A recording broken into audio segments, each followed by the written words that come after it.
G'day Into the Woods fam. You're about to watch the August panel show, and I tell you what, it was a 2 hour marathon. I'm sure you'll enjoy it. There were a lot of great topics that we got through, but just a bit of a heads up to our YouTube viewers. The first part of the show, I'd say maybe the first 20 minutes or so, the picture is a little bit average. It lags a bit and all that, but I can assure you, after about the 20-minute mark, it sorts itself out and it's all smooth sailing. I hope you guys enjoy. Go Pies. You're listening to the Into the Woods podcast with your hosts, Dermot and Michael. Let's get into it. Wonderful chase by Heath Shaw. Cox again. I cannot believe it. Dacos nearly runs out of room. He's bowled. Jamie Elliott has won the game of footy for this famous club. Slap for Nick Dacos. He's going to be the hero. The little champ is going to pick the winner. Here's the Ngoe moment. He unloads. Bang! You need your stars. And Collingwood stars just went and wrenched the cup back. If you're watching us on YouTube, be sure to give this video a thumbs up and subscribe to the channel. For Spotify and Apple listeners, a 5-star rating would be greatly appreciated. Make sure you hit the bell icon on any of those platforms to be notified as soon as new episodes are released. You can find us on X at Into the Woods Pod and on Instagram at Into the Woods Pod 10. Thanks for your ongoing support by helping the podcast grow. Go Pies. Welcome to the August edition of the Into the Woods panel show. I'm your host Dermot, and for the next hour or so, we'll be talking about all things Collingwood. Once again, I'm joined by Michael. How are you, Mick? Yeah, good, thanks. Good. As instructed by you, I've done my ladder predictor, as I'm sure the other guys have done too. So what it's worth, a lot of machinations in there.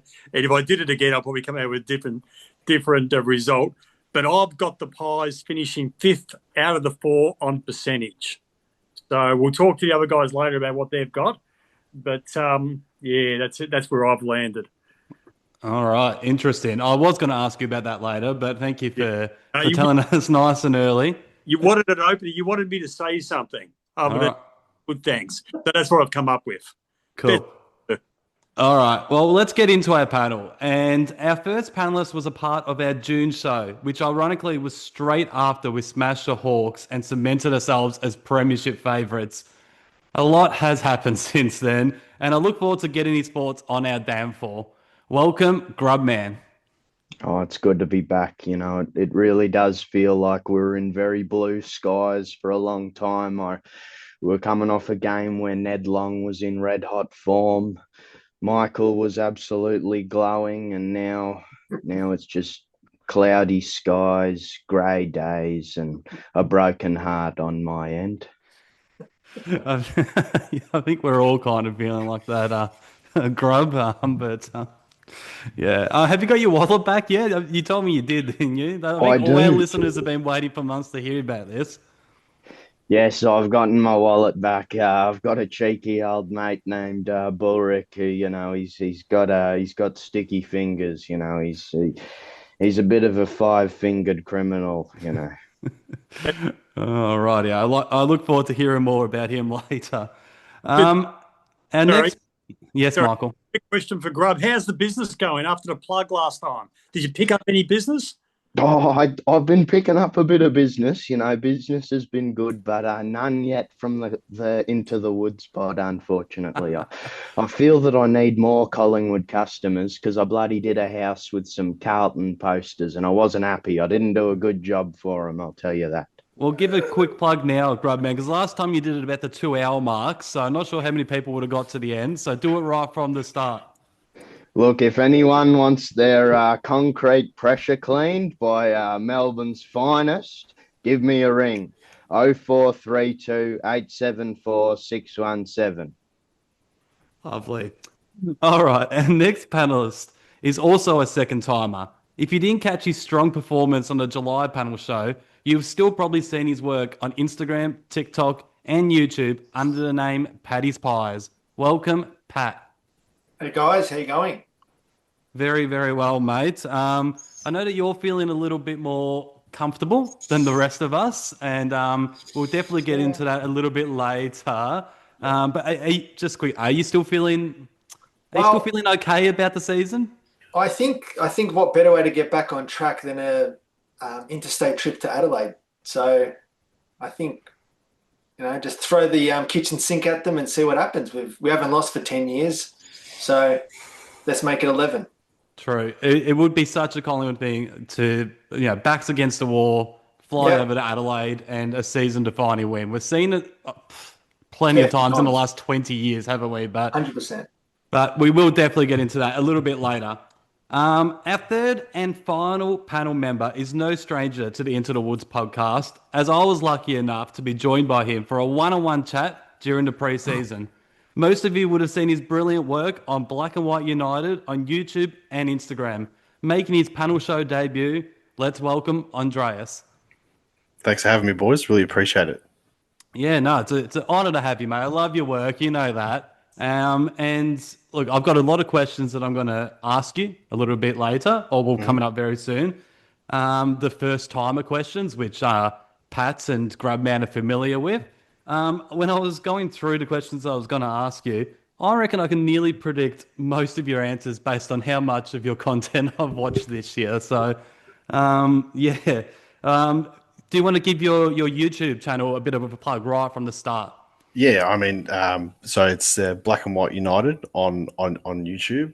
It's been going well. We had a little bit of a stagnant couple of months there on the channel where it was growing, but it was a bit of a slow burn. And funnily enough, that was actually when we were winning, and then we started losing a little bit. And all of a sudden, I think I've attracted some of the ones from the opposition supporters subscribing to the channel, which is always nice. But I've clocked well over 1,000 now, so I think I'm at just over 1,100, which is good. But my last video got 3,500 views after the loss against Hawthorn, which I thought was a little bit of a bittersweet slap in the face. But I was glad that I could do that.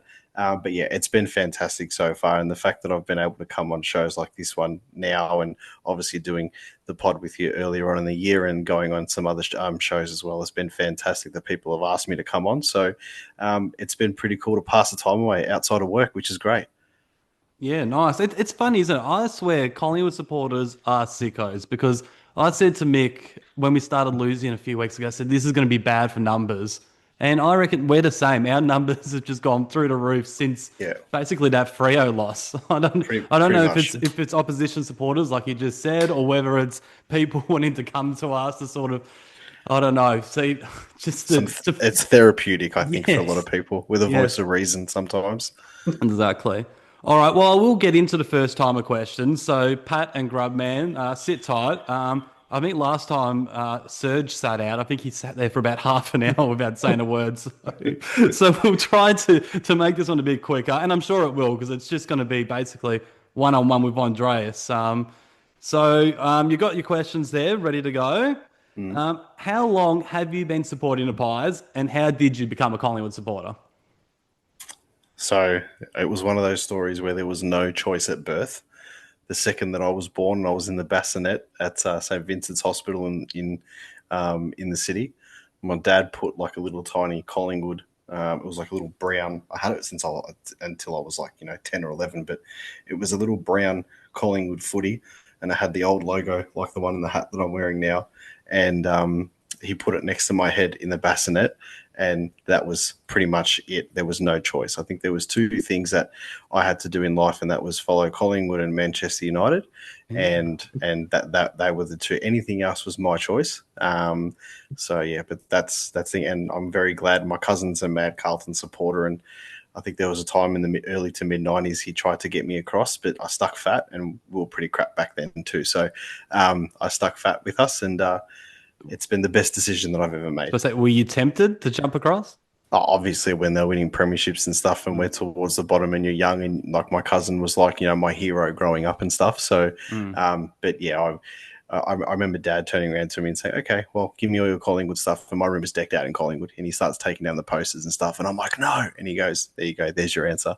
So I think that was back in 94, 95. So, but yeah, I haven't looked back ever since I was born. Well, my next question was, can you give us a bit of an insight into your earliest memories as a Pies fan? And I guess that kind of will go under that question. But is there more of a football inside, like the first thing you kind of remember watching in terms of maybe games or players or moments? First game I ever went to was Collingwood St Kilda in 1993. I believe Peter Dacos played that game at Waverley. So I think I'm one of those Collingwood supporters just tipping on the edge where I can say that I've seen all three Dacos boys play. I don't remember much of the game. I remember sitting down at Waverley and watching the players run out. I think we lost by about 8 points or something off the top of my head. Well, that's what my mind tells me, so I'll have to go to the record books and look at it. I probably should do that. But yeah, that's probably my earliest memory. But I did, however, after the 1990 Premiership, I was 1.5 years of age. My parents did take me to Vic Park when they were celebrating. After Dad went to the game, Mum met Dad there, and I was at Vic Park for the celebration. So I can say that too. Oh, yeah. Oh, lovely. Your favourite memory outside of the premierships, and I think this is one of the questions I think I know the answer to because I've heard you speak about it a few times. But yeah, let's see if it is that. 2002 Anzac Day in the wet against Essendon. Mark McGough's that one game wonder where he won the Anzac Day medal. I think that was just a turning point with the transition from being on the bottom of the ladder so many times, and then Essendon were obviously really relevant back then. And I said this on the Pies Nation podcast as well. Like that was a moment where it was just so good to see us, beat a really good team, a team that's, won a flag a couple of years before, played in the grand final the year before that. And I don't know, it was sort of, I felt like that was our time to stamp ourselves for the next few years of being a really dominant pub team, I reckon I'd call it then, and just a crash and bash country footy team. That's the style that we played, especially in 2002. That's probably one of my favourite memories outside of the finals and the premierships. The other only one that I'd mention is the 2002 prelim final against Adelaide. That's the one of what you're going to say, yeah. Yeah, that's probably the most relevant one now going into, obviously, the season and obviously playing Adelaide this week. But that game was, that was pretty special too. Rocker's goal, Loney's run, Rocker's goal, Batheris's goal on the half-forward line. That was just some special times then. It was just special times. Didac Sealer. Yeah, no, that was Oh, yeah. Yeah, we were at that game, weren't we, Michael? That's one of my first memories. Yeah. Yes, we were. I just remember in a confrontation I had with a few Adelaide supporters. And, they probably didn't deserve what I gave them, but it felt good giving it to them. Yeah, that's what I remember from that game. But, of course, I do remember Rocker's goal. That was just, I reckon that went every bit as 65.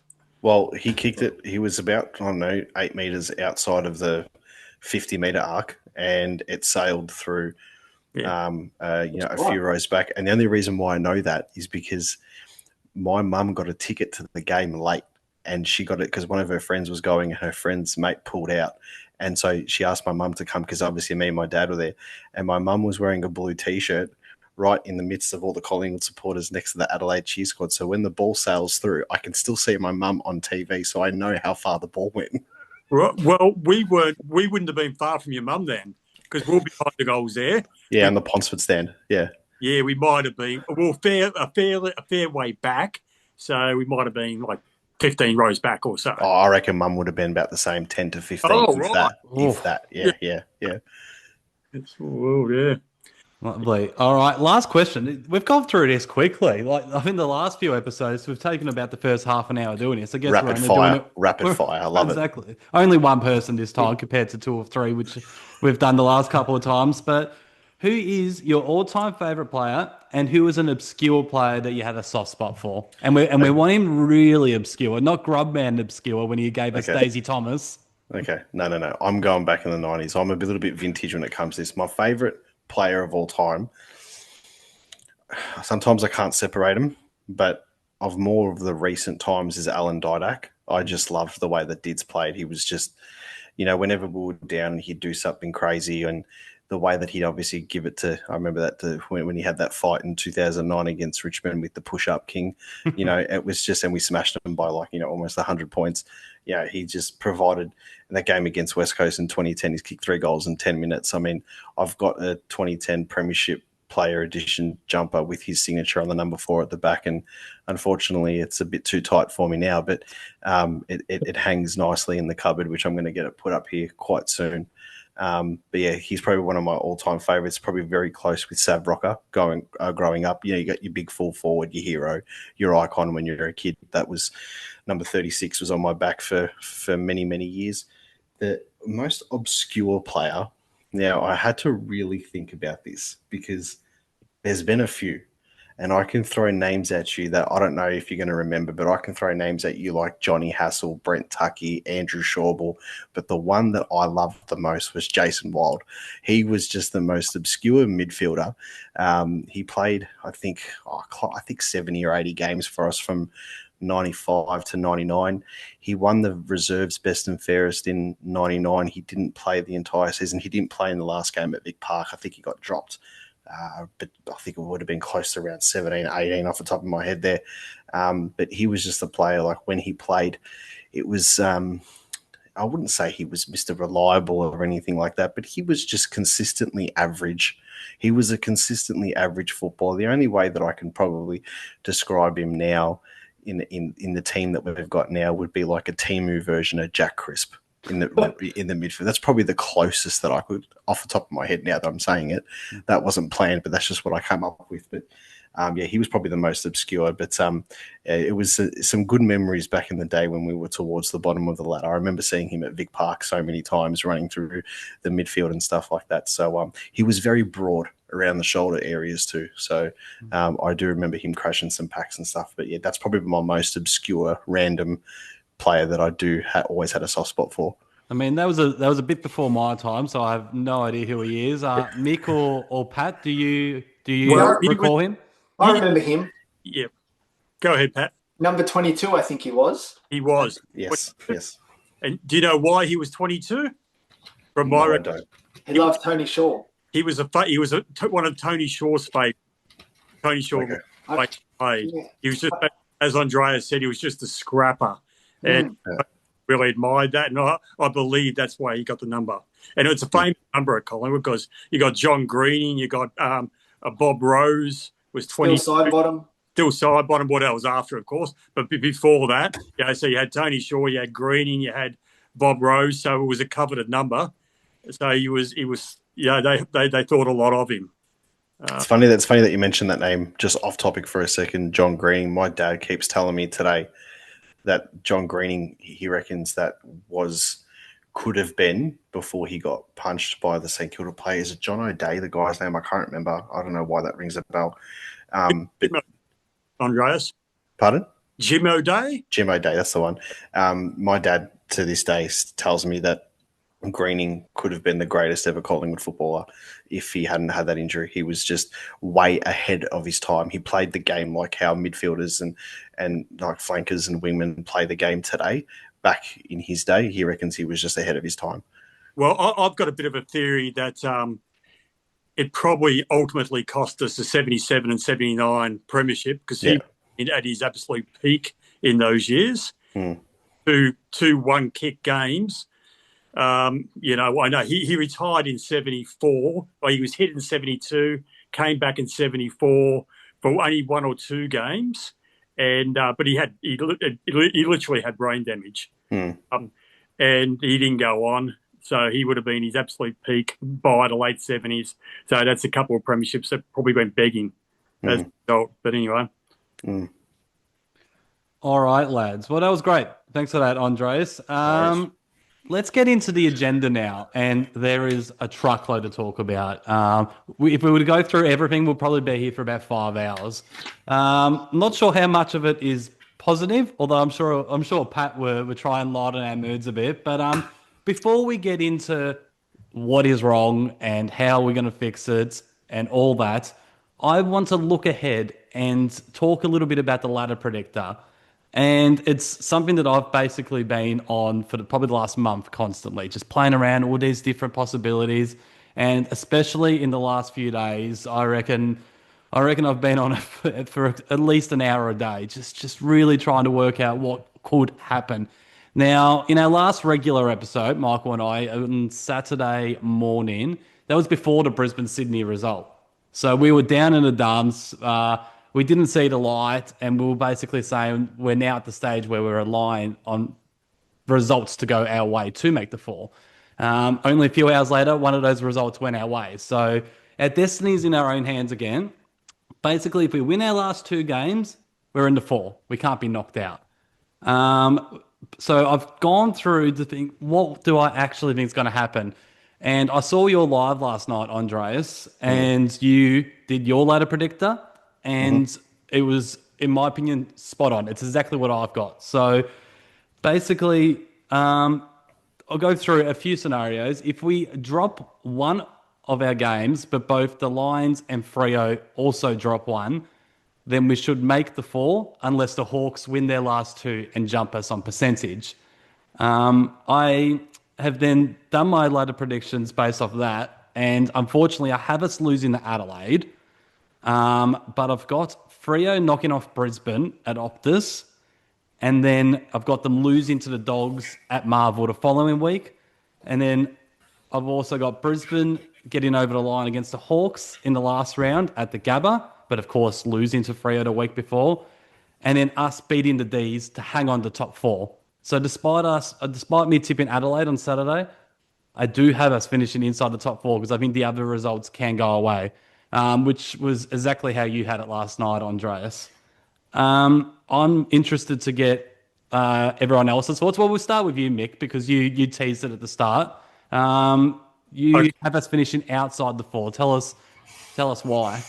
Well, I'm not going to tell you all the machinations because I just went through, as you know, and just predicted the last two rounds, and it came, and the margins, of course, and that's just what it spat out in the end. It spat out we're missing the four on percentage, but I wouldn't give it any credence whatsoever because it's just guesswork. There's so many machinations, so there's no science to it. Just a bit of gut feel. Well, there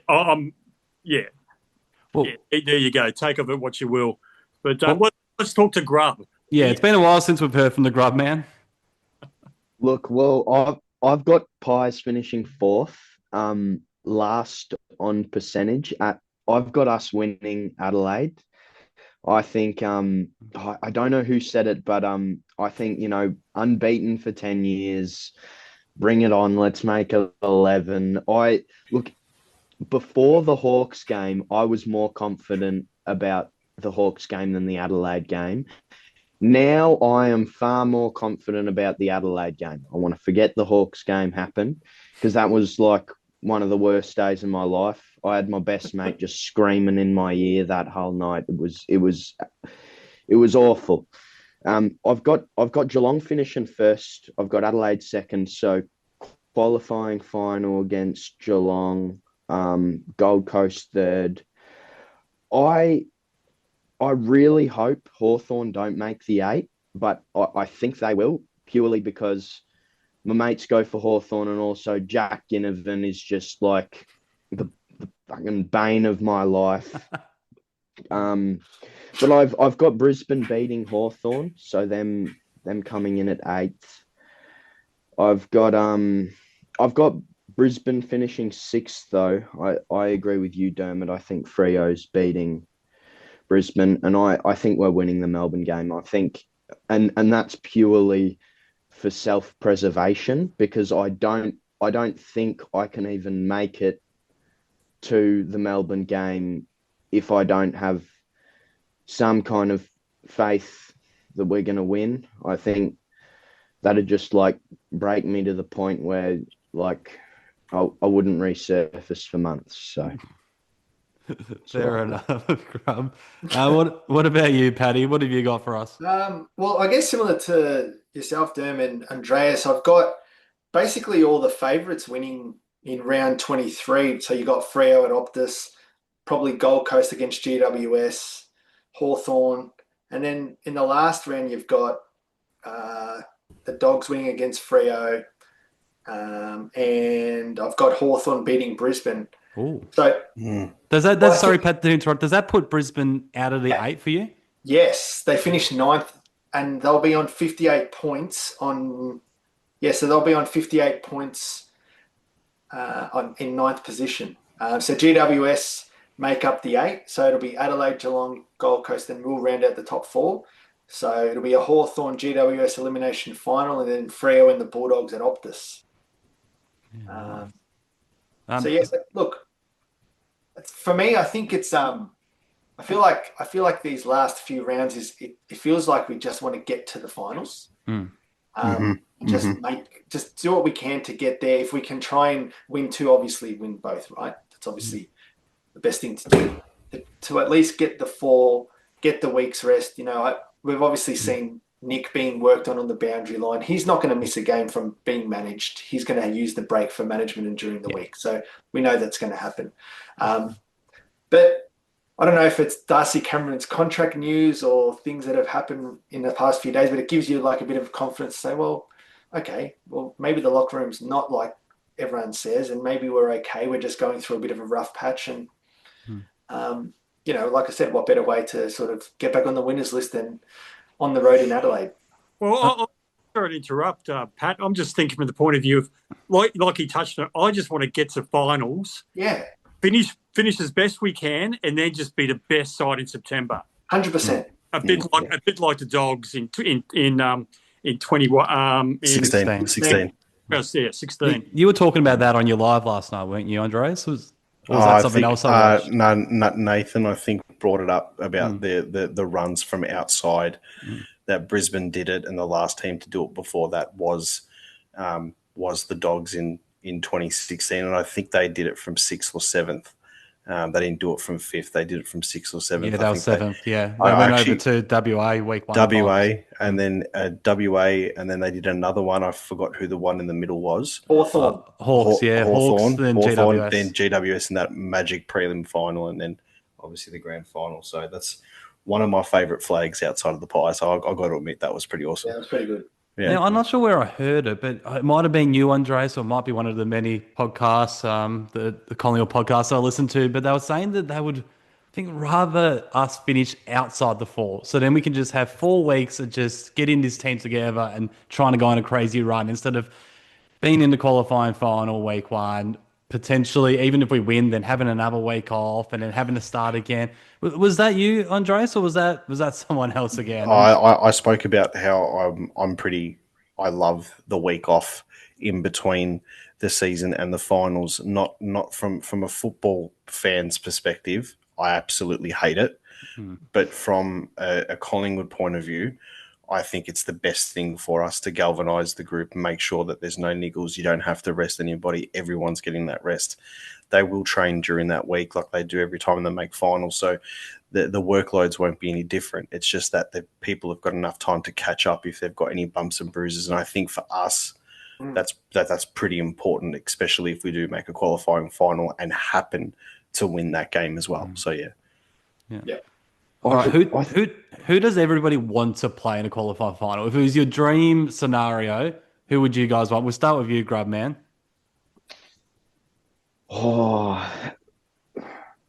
And also, before you answer, the team that you probably least want to play as well. Go the one you want to play the most and the one you want to play the least, week 1. One I want to play the least week 1 is Geelong, I think.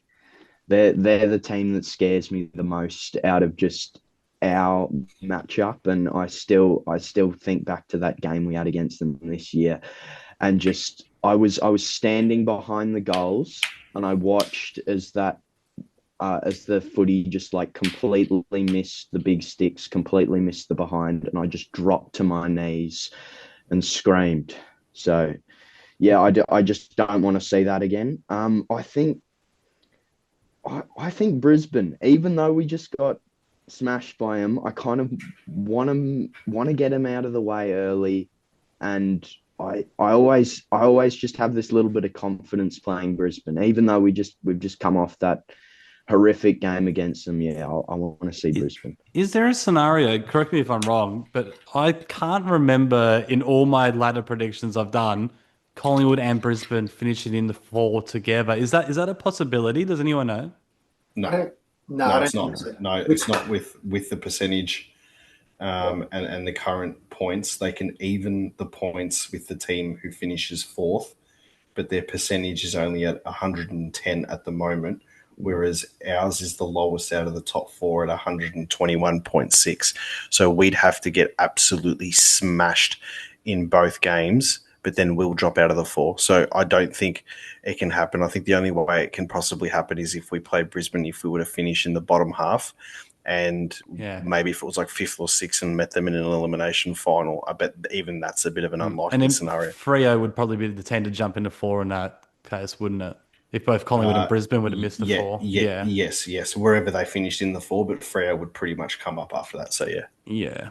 All right. Andreas, while I've got you, who would you want to play the least and the most week one of finals?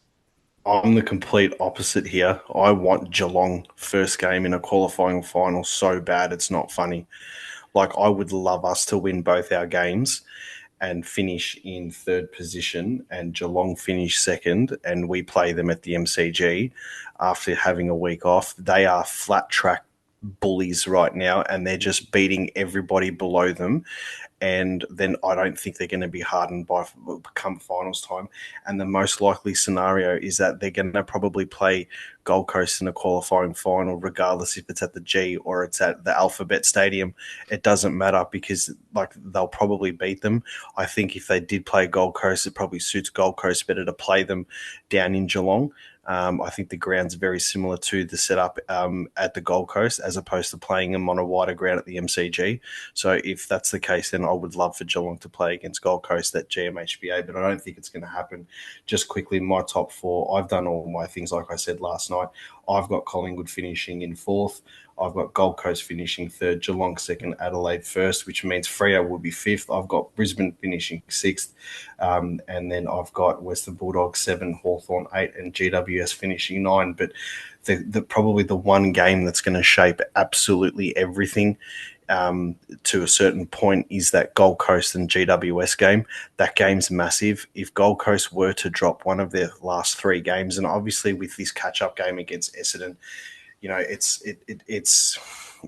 just a shame that the season's going to finish and we're not going to have, for a few days an actual accurate ladder, even though we know that Gold Coast will probably most likely beat Essendon. If Essendon ever wanted to do a favour to any team in the AFL, it would be to win that game, but I don't think it's going to happen. But yeah, I've just got a feeling that I did today that GWS would actually get Gold Coast, but now Stringer's out. And I think he's their X factor moving forward. At the same time, I wouldn't want to face GWS in the finals. I don't want to face Western Bulldogs, and I sure as hell don't want to face Hawthorn. I want to face Geelong. I'd love to go to Adelaide also in a qualifying final. I just think that finals is a different game, and like Michael said before, we're just desperate to get to the finals. I think the season's done for us in the sense of we were on top for ages. The boys got probably a little bit complacent, even though I hate to say it. We just need the finals to come around. Everybody galvanises together, and what a better way to kickstart the finals campaign than going over to Adelaide and giving them a bit of the dirty pie treatment. You know what I mean? I think that's something that backs against the wall, and we can do it. Whether we beat them in a qualifying, which I think is a most likely scenario that we play them, it doesn't matter. Just give us a double chance and then give us a home final, potentially even against the way that I've got it set up would be against either Brisbane or Western Bulldogs, and I think Brisbane will beat the Dogs up there. So we face Brisbane in elimination, fantastic. But I can go on this for ages and talk about all the likely scenarios, but most likely I've got us finishing fourth, but it just depends on that GWS and Gold Coast game. I think we'll lose to Adelaide. I think as long as we play well. I don't want to get smashed. And I'm not talking about an honourable loss. I just want to play well because then we beat Melbourne. We get that. We win one of those games. We finish fourth. It's that simple. Because he did us the favour, and we pretty much go from there. Yeah, I'm with you. I want Geelong. Give us Geelong. The only thing about the Cats that scares me is bloody Jezza Cameron. That guy we have no matchup for him. We never have been able to find a matchup for him. So if we're going to lose to Geelong, it would just be him having a day out. If we can keep him quiet, we've got them. I've got no doubt about that. Pat, give us the team that you want to play the most and the team you want to play the least in a qualifying final. Probably for obvious reasons, you'd probably want to, as Collingwood would want to play Gold Coast at the G, a full MCG against the Gold Coast would be pretty formidable. But we've obviously been there before in 2019, thinking the same with GWS, and look what happened. But I I guess in terms of who I don't want to play, in 2023, I remember everyone saying, oh, we're on top, but we don't want to be playing Melbourne. Melbourne's up. Yeah. I'm sort of the other way where you go, well, if we can get through that first game, we give ourselves another rest and we're waiting for someone in a prelim. So it really doesn't matter who. If we play Geelong, we can just go back. Realistically, we should have won that game. Crispy would kick that goal every day of the week. He missed it. It was his record-breaking game. Write it off. All good. If it's Adelaide, we travel well. There's a lot of us would go over, no doubt. So likely we'll play likely we'll play Adelaide. And then, just, again, the season restarts. And I don't know, win 3 games. Well, how many games is left? So we just have to have 5 wins when we've won the flag. It's that simple, isn't it? Well, when you put it like that, it is that simple. Yeah. All right, Mick, what about you? Well, when you asked me a similar question a couple of months ago on a panel show, what side did I fear the most? I kind of agreed with Grubman in that Geelong, because they just got a couple of matchup, which you touched on, Dermot. Cameron, we've just got nobody for him. Dangerfield in the forward line just bullies us, smashes us. So they've just got a couple of high-end talent players that we don't seem to have. But having said that, so even though they're one of my most feared teams, if you're asking me who would I want to play in a qualifying final, it would be them because it would be at the MCG. Reason because it would be on our home ground. So if we're playing somebody else, it's likely to be interstate. And I know we've got a good interstate record, but balancing everything out, I played the MCG. That's it. And as far as Geelong goes, and Andreas touched on it as well, they're going to have a very soft run into the finals. And I suspect that Chris Scott won't be happy with these easy kills they've been having, these 70, 80, 100-point wins. I don't reckon he's going to be happy with those leading into finals. It just takes sorry to cut you off there, but it just takes one team to really challenge them and put them in a very uncomfortable, unfamiliar position. That's all it takes. The last team, off the top of my head, that I can think that did that was when St Kilda went to GMHBA and they took it up to them for 3.5 quarters or 2.5 quarters or whatever, and then Geelong pulled away. That's probably the last time they've felt really uncomfortable. Before that, it was the Bulldogs, but the Bulldogs are in a good position. Before that, it was GWS. They lost to GWS, 8 or 6 weeks ago, whatever it was, but that was over in Sydney.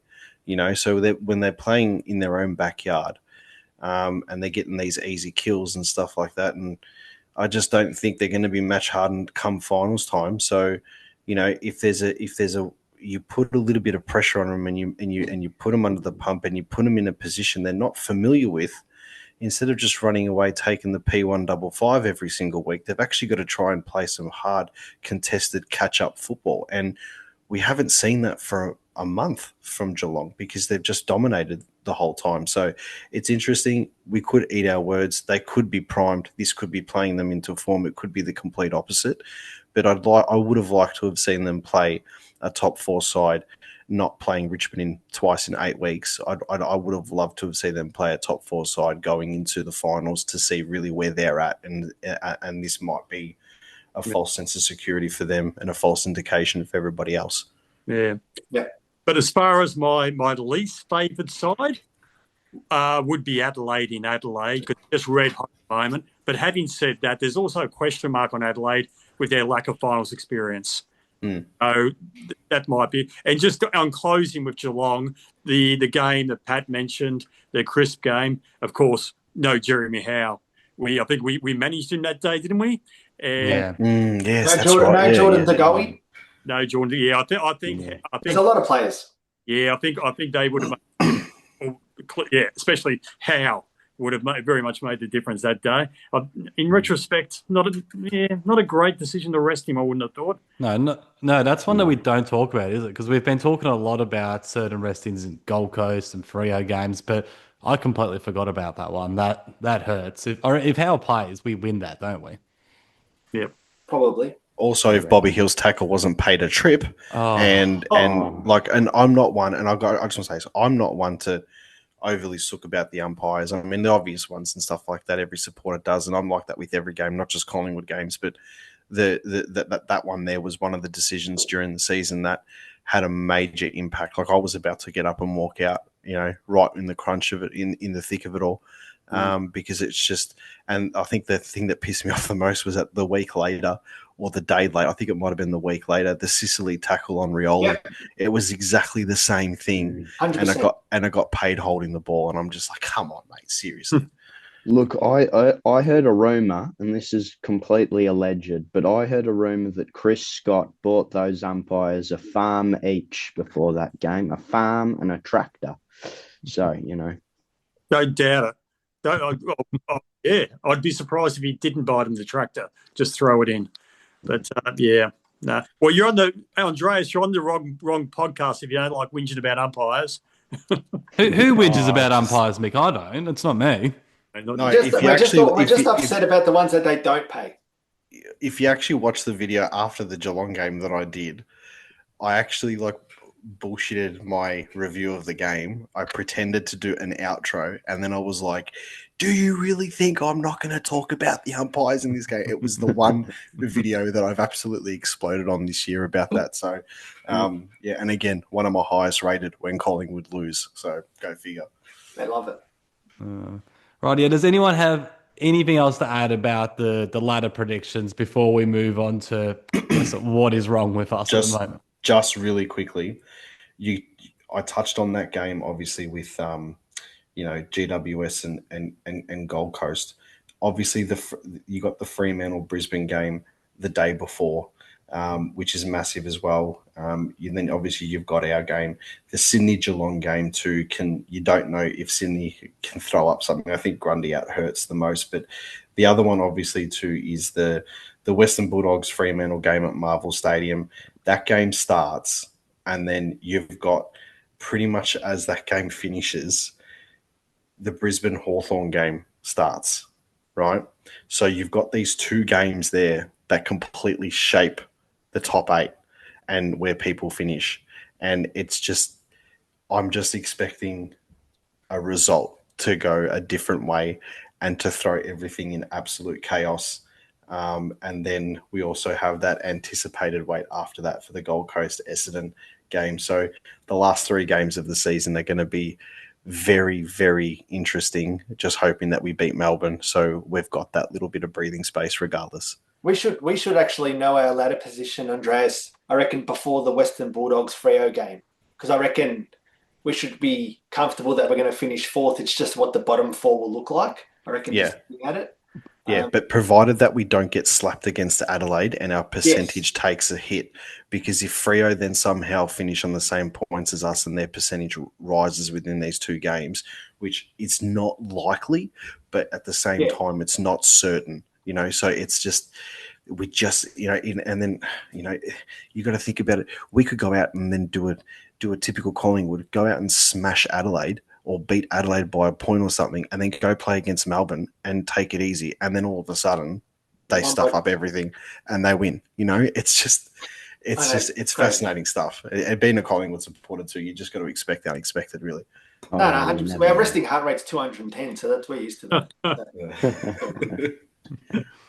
All right, well, we'll move on from that. But I'll tell you what, I am feeling a little bit more upbeat than I was on Saturday morning, but then when you take a step back, it's got nothing to do with us. We're still playing like shit. It's got everything to do with the fact that Sydney won, that we're feeling a bit better about ourselves. But anyway, let's try and figure out what is going wrong. I want to start with the centre clearance issue, because it is the thing that is, well, other than Darcy Moore at the moment, it is the thing that is absolutely frustrating me the most. It's been an issue for, I reckon about 3 months now. How are we going to fix? I know we've never been a huge clearance team, and that's not how we won it in 23, but I feel like that this is a part of the reason why the defense is just crumbling. They're just under too much pressure, and I think we just need to do something about that, especially against Adelaide. Yeah. How can we change it? Do we throw a few different guys in there? I'll chuck out names like Jack Crisp, Bo McCreary, DeGoey, Josh Dacos. still side bottom. He hasn't been in there on a consistent basis since his hot form in the first 10 rounds, or even a Dan Houston. Is that the key to maybe fixing this issue? I'll go with you first, Grub man. Look, I think the number one thing that we're lacking in our midfield, well, it's two things. I think it's pace. I think we've really slowed down.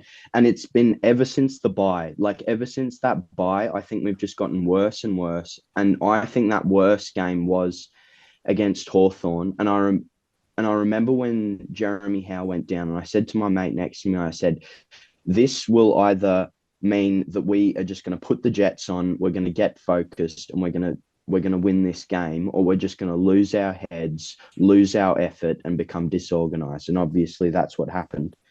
I mean, this is off topic a little bit, but I'm not saying we would have won, but and asides from any input from Jeremy Howe, like, would we have played that game in that way if it hadn't started the way it did?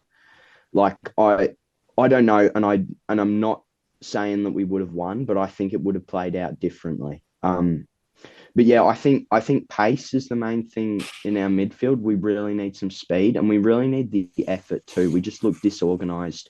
We're doing these quick handballs to each other until one of us fumbles it, drops the ball, or handballs to an opposing player. They get the ball, smack it into the 50, and they've got a goal. I just think it's a lack of efficiency, like I said, a lack of speed and a lack of effort in there. I think maybe change up who's in there. I'm still erring on the side of having Ned Long in the midfield. I know he's had two not great games, but if you look at his season so far, he has been solid. He's had 9 games of 20 plus. He's absolutely elite on the tackles. Yeah, I don't know. Yeah, I think speed and effort's the main thing. Fair. I'm not sure if that's going to be a popular call, the Ned Long one. What do you reckon, Paddy? Well, I'm sort of the opinion with Ned Long, he's been used as a tagger or a kind of run with player the last few weeks, where in the first sort of 15 to 16 weeks, he was just see ball, get ball territory. And so he obviously was able to help with the outlet handball to Nick and help him out. But I feel like he might be a bit hamstrung with maybe his role. I reckon if we went back to Ned just being that bull that just gets the ball, doesn't matter how it comes off the boot, just as long as it goes forward and inside 50 and puts their defence under pressure.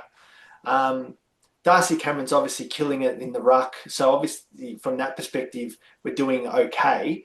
But yeah, I think I heard that maybe we might be trying Dan Houston through the midfield just to get him sort of into the game. We obviously tried him last week. He got into the game, but that's sort of a bit of a false economy, right? Like, he got into the game, but we lost by 11 goals. So it's probably, is that a good thing for us or for him?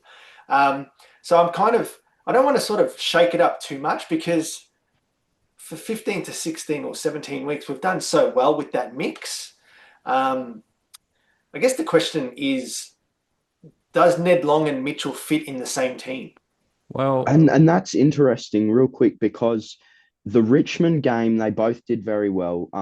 Mitchell had 29 disposals, Long had 23. But the other 3 games where Long and Mitchell have played together, Long has not played well. So he's gotten 10 disposals against the Hawks, 12 against Gold Coast, and 16 against Carlton, all with Tom Mitchell playing and getting almost 20 or above 20. So, and it's interesting you say that, because obviously there's 2 losses in there, and the one win obviously was against Carlton. So, I don't know. I think in our best team, Ned Long's in there ahead of Mitchell.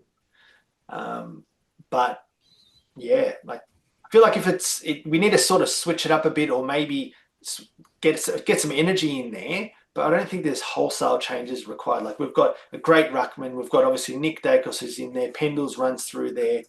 Josh gets thrown in there. Obviously, we saw him against Gold Coast doing a really good job getting us back into the game and almost stealing it. So there are some options, right? what do you reckon, Mick? Well, I agree with it. Quite a bit of what the guys have said already kind of stole my thunder, but I think it comes down to size and pace in there. The likes of Crisp. I think he's played great football as an inside mid. DeGoey, Ed Allen. I'd like he. Not that he's a huge body, but he's a big body. He's got pace, and he's recruited as an inside mid. So I'd like to see him in. But just it's interesting talking about Long, and I've been thinking about this the last couple of days, and I agree a lot with what Pat said. That I reckon our form has mirrored that of Long. Earlier in the year, when he was flying, he was holding the midfield together. We weren't winning the clearances, but we were competitive in there, and he was feeding it out to the likes of Dacos and so forth, which in turn takes pressure off our back line. Now, I know we've got problems with our key backs. That's the other thing. That's a separate thing. But because Long was keeping our heads above water in the midfield, less pressure on the back line, more delivery inside forward 50.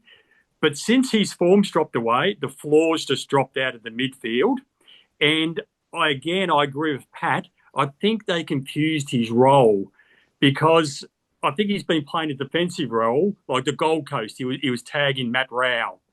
Yet, whereas when he was just see ball, get ball, I remember saying on the pod, not a lot can go wrong with this game. Yeah. Like a very, very simple game. This is a guy who's going to just continue to get his 20 to 25 possessions a game, stand up in tackles, hit it out to the likes of Dacos on the outside. Not much can go wrong. I think they've changed his role, and I think he's struggling because of that. But because he's got to this stage now, I would like to see him totally rested for a week because he's just not playing good footy. So he's no value currently for us.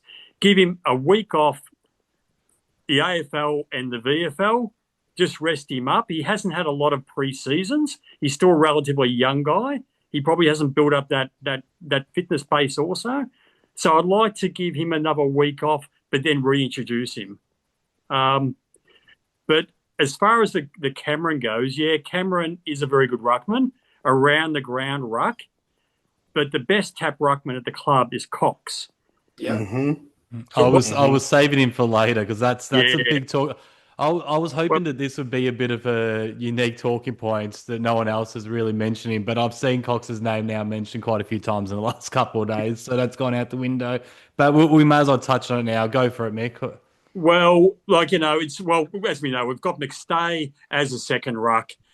Cox could be a far better second ruck than him. He'd probably be a number one tap in the side, and he could do as much damage as McStay's doing at the moment in the forward line.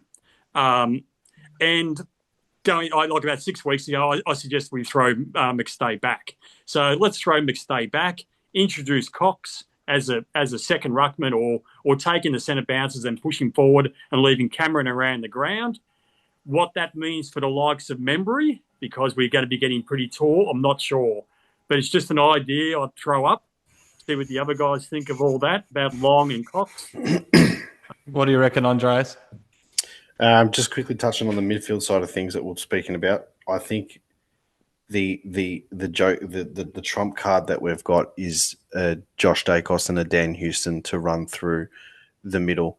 We discussed earlier on in the pod that we did at the start of the season that who's going to be that inside mid that we need. And I remember us also throwing Perryman's name up there and stuff like that because Houston was obviously suspended for the opening round game. And, and I thought at the time that was a good thing, but I haven't seen an impact that we've had in the midfield this season like the one that Josh Dacos did against Gold Coast. And I think that's probably the most important thing to say, it's all good letting him pinch hit throughout the middle and stuff like that. But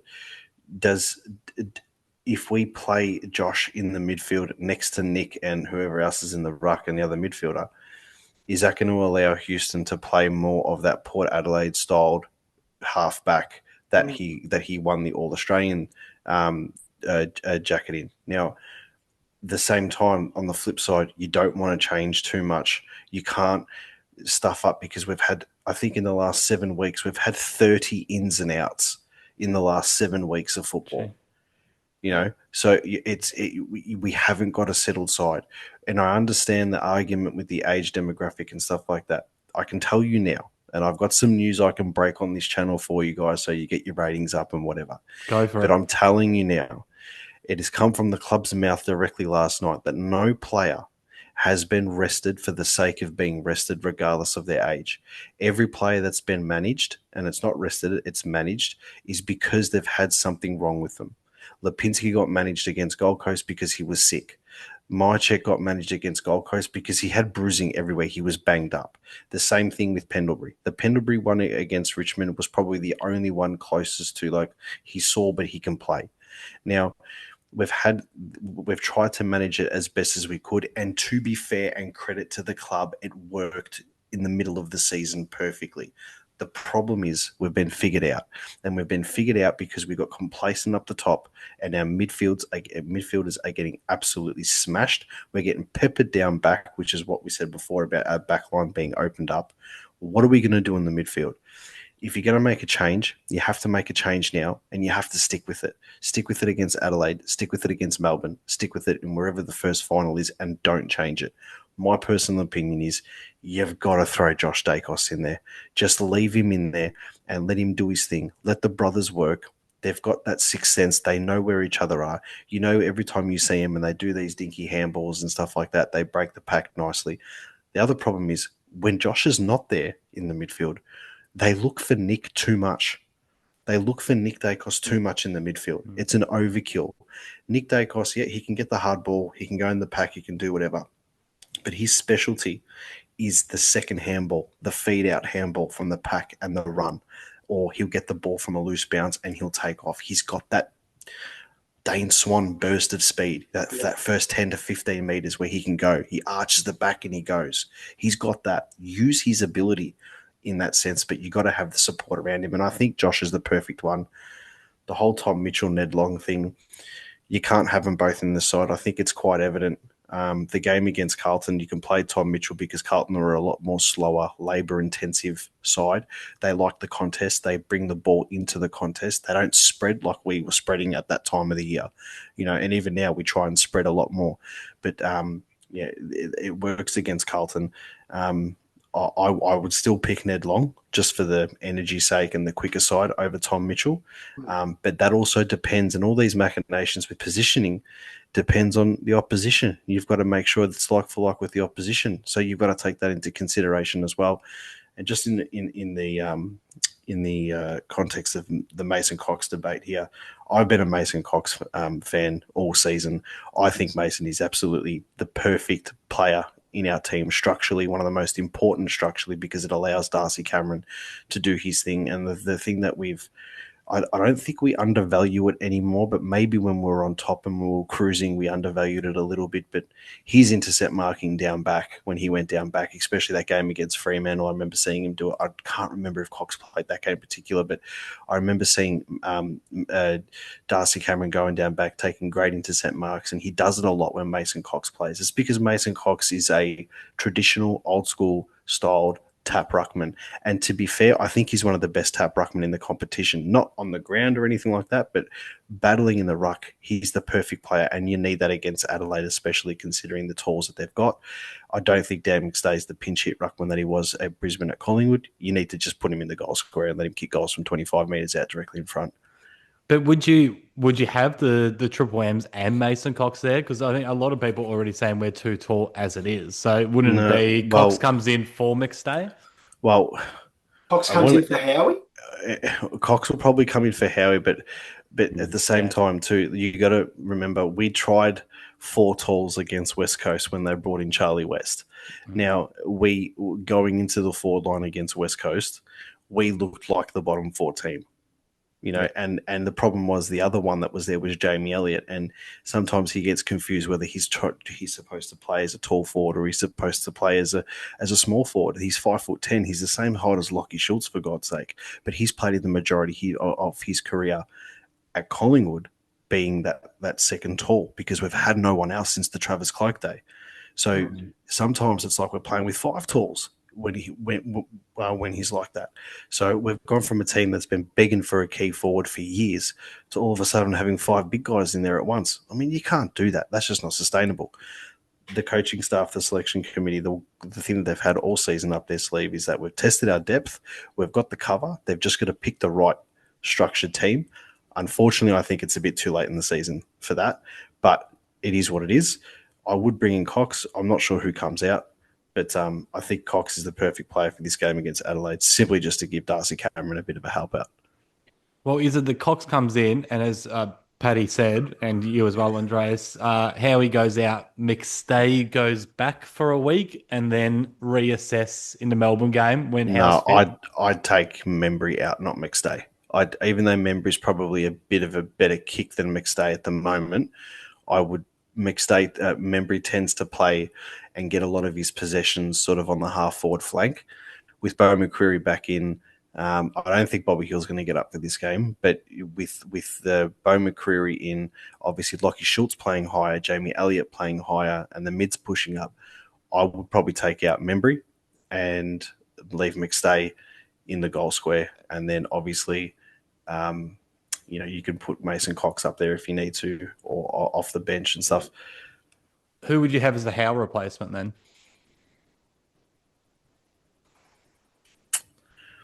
I think Bruzzy plays a bit more higher up the ground where Howe does. Yeah. Okay. Yeah. What about you, Paddy? What do you reckon about all that? I actually mind it. I didn't even really think about. I thought, maybe put McStay back for a week and do all that. But I don't mind Membry going out, and I definitely think that Coxie should come in. I think Cox is that big game player that we always see him actually perform quite well. And so giving Darcy Cameron a bit of a chop out there, and like he knows how to use his body quite well, and if the umpire can actually see it, the only way for him to actually miss a mark is if they smack his arms. So they just have to keep delivering it to him properly, and he could kick a bag because he's the tallest guy on the field. But sorry, Pat, but when did the umps ever consistently played those chopping of the arms against Cox? Like he got as many free kicks. I don't bag the umpires again, but look at somebody like a Curnow. How many free kicks he tends to get? Sam Darcy, yeah. Arms, opposed to Cox. Well, I think I think it's the chopping of the arms, depending on the angle of the umpire, whatever. I'm just because we don't have enough time, to bag them. But it's just like Mason Cox's arms, whatever how big they are. It's very clear to see if someone smacks his arms because obviously he'll drop the mark. Yes, he would have thought so, but it doesn't seem to be the case. Yeah. His whole career, he's never got a lot of them for whatever reason. But there you go. Maybe we'll he gets a few of them. He gets a few of them, but he gets a few of them in the ruck when it's on like the halfback flank or anything like that. And it's halfback flank, centre wing. Yeah, and it's that 50-50 ruck duel when he's pitching in the ruck, and it's like, mate, can you just pay him like 25 metres out from goal? He'll probably miss it, but give us the opportunity. You know what I mean? Yeah. Mm-hmm. Grubman, do you have any opinions on this? Yeah, I rate Coxie coming in. But I'd rather keep Membry in the McStay. I just feel times I've seen McStay in the side this year, he's just like doing nothing. And if it came between a mark inside 50 or on the line, it was going into the hands of either Membry or McStay, I'd pick Membry every day of the week. I've really rated him this year. I mean, I'm on your side too, Grub. I've almost had enough of McStay. I'm all in on Membry. Personally, I'd want to see McStay play back this week against the Crows. I feel like we just have to. I can't handle another week where we're relying on Darcy Moore down there as our only option. Or we've got Billy Frampton too. But I just feel like we need three of them down there against the Crows. And despite everything I've been saying this year about Mason Cox, I want him back. Desperate times. And I think the good thing about Cox is, he can rest forward, but also he's the kind of guy that you could just chuck on the bench for, and maybe only play about 60% game time. And then if we are too tall, then sub him off. I think structurally he will be important. We are coming to the business end of the season where he does shine. But I would like to see the forward line sort of just be mainly Elliott, Myercheck, and Membry. They're the three that I want up there. Maybe the goalie rest in two. And then, yeah, Cox, when he's not in the ruck, maybe more time on the bench instead of up forward. I'll I'm put this assuming question to you. I'll put this question to you just on that quickly. If the fixture was reversed and we were playing Melbourne this week and not Adelaide, would you keep McStay up forward and bring in Charlie Dean against Melbourne to cover the Howe thing, and they can reshuffle the back line then? No. If we're playing Melbourne this week, would you bring in Charlie Dean? If we were playing Melbourne, I would pick Cox still. I reckon I'll just drop McStay altogether. Not bother with him down back. Would I bring back Charlie Dean? No. I reckon we could get away with Frampton and Moore with Bruzzy and IQ playing a little bit taller against the Melbourne outfit. Okay, yeah, because they haven't got any special forwards.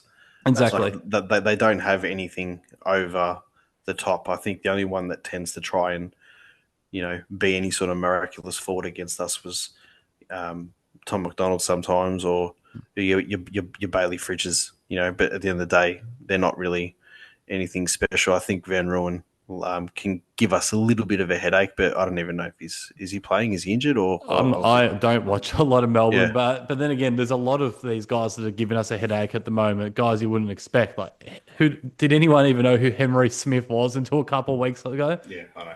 Yeah, so anyone that's got a bit of size about them at the moment seems to be giving us trouble. What do you reckon, Mick? I have a feeling that you'll kind of be on the same kind of page as me for the McStay down back this week and bring in Cox. I've been calling for McStay down back for some time because he hasn't been threatening at all in the forward line, and he's a beautiful field kick. I remember him playing further up the ground in his Brisbane days. He's kicking inside forward 50. If he can get up that high as a backman, it is elite. So I've always rated him further up the ground in it. And like you said, against Adelaide, I think we definitely need him with the three-headed monster down there. So I think we need to replace Howe with him. Just on Cox, the only 3 times I can recall Cox being used deep forward and us kicking it beautifully to him, those little loopy kicks where he can run onto it. The only 3 times I remember doing that is the prelim final, the famous prelim final, the final against West Coast. West Coast, the first 3 goals of the game he kicked or something like that. Yeah, the Perth game. Yeah, Dirty Pies. What's that? Dirty That was Pies. Dirty Pies. The Dirty Pies Yeah, game. 2020, yeah. And the other one was the Queen's Birthday 5-goal game against Melbourne years ago. And I'm not sure if you remember that one. Kicked 5 on Queen's Birthday. I think he got the medal. I think that was 2018. Yeah. 2018, yeah. Pretty early on. I don't think we've ever used Cox's height to full advantage. I remember that under the brain, quite often you'd see Cox taking chest marks on the wing. I'm thinking, why do we got a 6'10" guy taking chest marks on the wing? A 5'10" guy can do that. We've never used him properly, I don't reckon. So that's what I think. Yeah, you play him very, very deep and you kick it to his advantage. And as Pat said before, if he doesn't mark it, he's not going to be outmarked if it's to his advantage, and he might get the chopping of the arms. Just use him smartly. I think just on that, I do think that what you're saying is 100%, but you also want to use him as like a decoy forward where if you do sit him down deep into the forward line, because of his height, he is going to demand the best defender. Yeah. So technically you could be dragging that defender out and just creating a contest and allowing the other guys, because we do have tall forwards that can obviously play small, like Myercheck and Elliott, and even Membry, if they're there, they can play that small crummer as well. Yeah. But if he was to drag a main defender out, very similar to what Billy Frampton did in the grand final with Harris Andrews for 3 quarters, then he is doing the role. He might not touch the ball, But if he's bringing it to ground, then obviously that's all we need. That's why I think against Adelaide, it's really important that he does come in, and he's able to do that, and then obviously pinch hit in the ruck. The marking side of things, I understand what you're saying, and I don't necessarily think it's his fault. I just think it's just the delivery that to him hasn't been 100% since, apart from pretty much those games. Yeah. And just in closing with Cox, you talk about him not getting the ball and impacting. One of the greatest 5-possession games I've ever seen was Mason Cox. It was against Essendon in the rain. Not sure if it was an Anzac Day match, but just his use of his body in the forward line, palming it down to the likes of De Goey, who went in the sealer that day. So he can have a big impact without getting possessions. I agree with that, Andreas. Yeah. Rightio. Well, we'll move on from the midfield and I guess the forward line, and we'll talk a little bit more about the defence. And I know we touched on it briefly with the McStay talk, but I want to know what the hell is going on with our captain, Darcy Moore. And I think Mick and I will sit this one out because we talked a lot about him in our last 3, 4, 5 episodes. So our regular listeners are well aware of what Michael and I think. But Andreas, Grubman, Pat, I want you guys to chat about what you think is going on with our captain right now. Yeah, right. Honestly, this right here is a message to Darcy Moore. Mate, if you can get your 2 hands like clearly on the ball to punch it, then you can mark it. You can just open your hands up and catch the ball. Don't give it to fucking slippery Nick Watson. Yep. Get it in the hands and give it to our players. Stop going for the cheap punches because it's not like he's struggling to get them. I see it in the slow-mo on Fox Footy, a clear, slow bang, two fists right there. Open the hands. If he's doing it in the contest and there's like 3 or 4 players around and stuff, 100% do it. Obviously, because if you try and mark it and then it just goes to ground and to no one's advantage really. And the way that we've been in contested play lately, it's most likely going to be it's going to be fed out to the opposition. But the game against Richmond, when he was on his own in the half-back flank or half-forward flank and the ball came to him and he's double-fisted it and there was no one standing next to him. Yeah. And I'm thinking to myself, and it was literally right where I was sitting, and I'm thinking to myself, mate, why are you doing this? In a contested play, when you're able to run free and forward of the ball, you're the best in the business at what you do. And I'll argue that forever. But when the pressure comes on, his head's in the dumps, man. And I think that we haven't recovered from the Nathan Murphy role. We haven't replaced it. We've tried. Darcy's the only one that can try and play that role. But you need another lockdown defender. And that's why I can say to you guys today, I have it on very good authority, that Jack Silvani has informed the Carlton Football Club that he wishes to play for Collingwood next season. It's come out.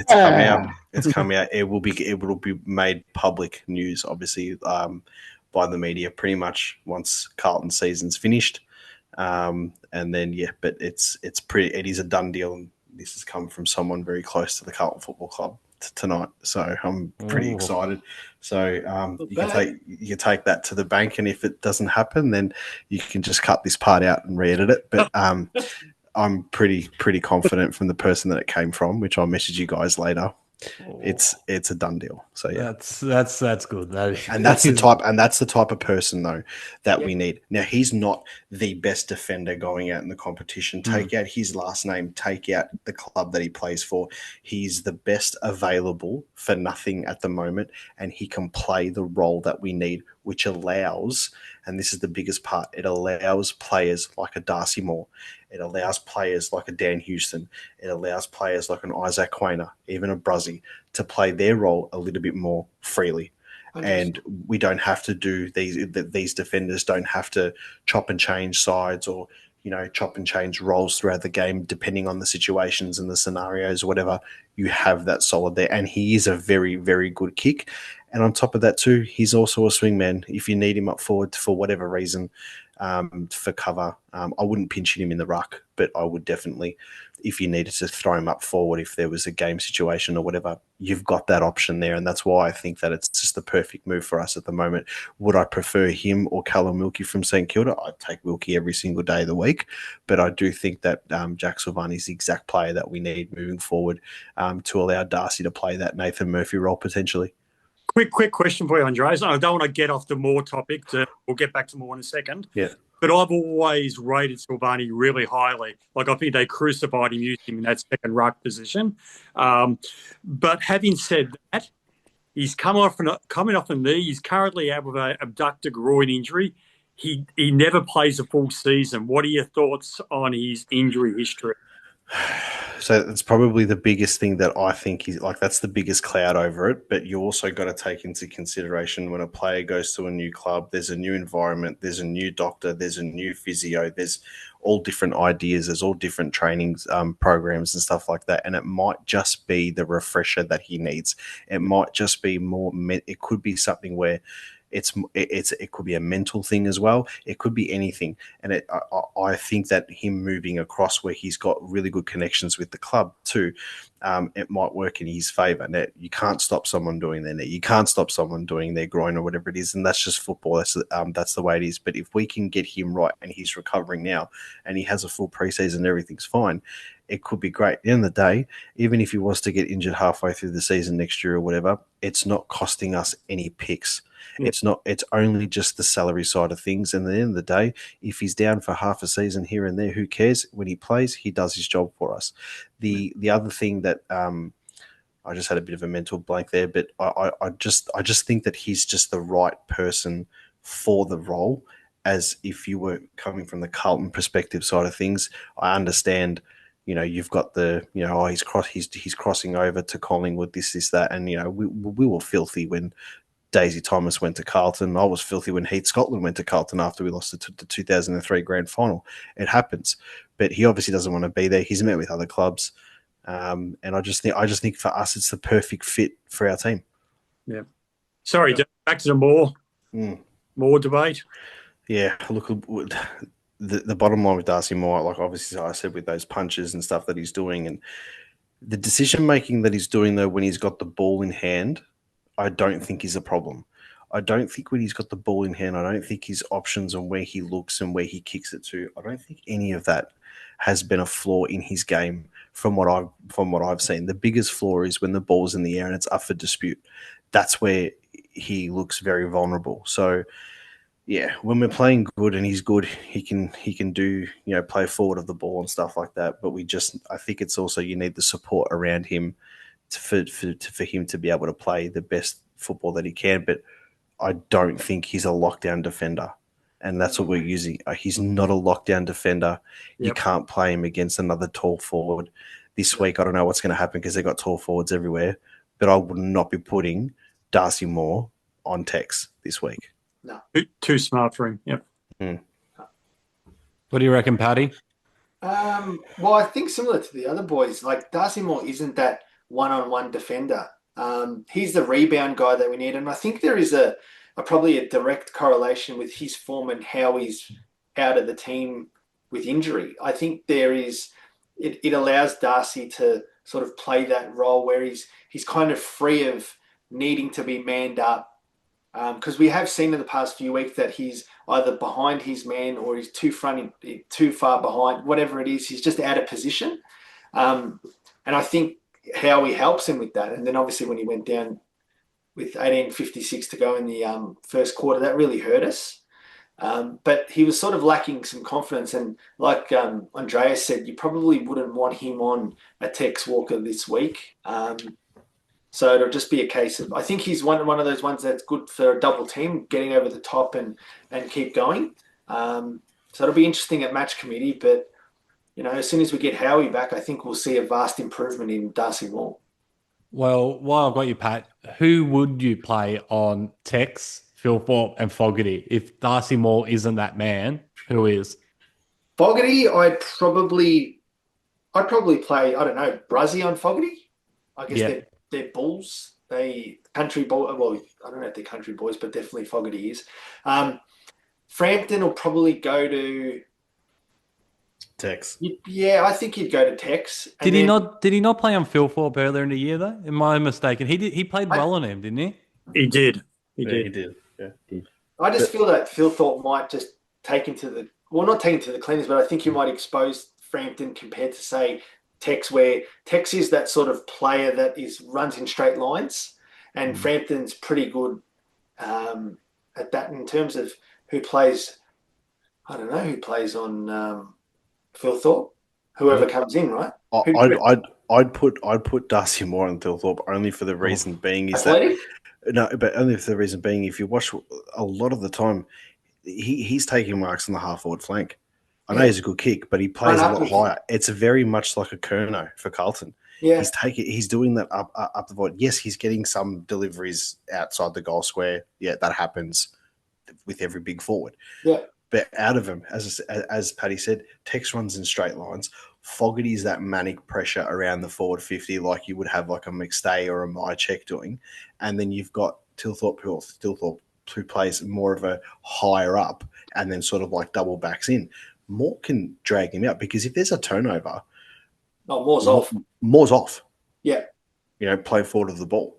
The only thing is though, if Tilthorpe drops back into the goal square, that's where I think Darcy Moore might struggle with him. So, yeah.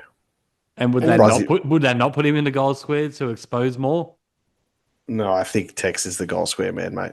He's having darts and he's got beer cans in the goalpost padding, mate. He's not running. He's not running all day. I just No feel way. like Adelaide would think, what do Collingwood want at the least? And I reckon it's Darcy Moore on Phil Thorpe, one out in the goal square, and I reckon they would pull that move. We just, but in the day, it's we could just change the defenders. They'll just look at it on the day and just say, "Hey, swap over." You know what I mean? So, it's an interesting one because in a perfect world, I wouldn't have Darcy and Moore on any three of them, to be honest. But we don't have that luxury at the moment. Next season we will, but this season we don't have that luxury. And James Peatling and Rory Laird are going to be some pretty important outs for them as well. Yeah, is Peatling out? Oh, I didn't know Peatling was out. Well, Peatling got subbed out with injury last week, so they're saying that he's likely to. I haven't seen training. I haven't seen. I'll check the injury list now because I think that came out. He's been very good for them this year, Peatling. He has. Yeah. But Adelaide going to contest. I haven't seen it. No, he cleaned him up. They're not going to win. He cleaned him up proper. He cleaned him up proper. He got his shoulder on his chin. He's gone. James Peatling test. It says Peatling has recovered well from the cork fight that forced him out against West Coast and should face Collingwood on Saturday night. That was updated today. Well, that's similar to the assessment of Bobby Hill playing. So, yeah.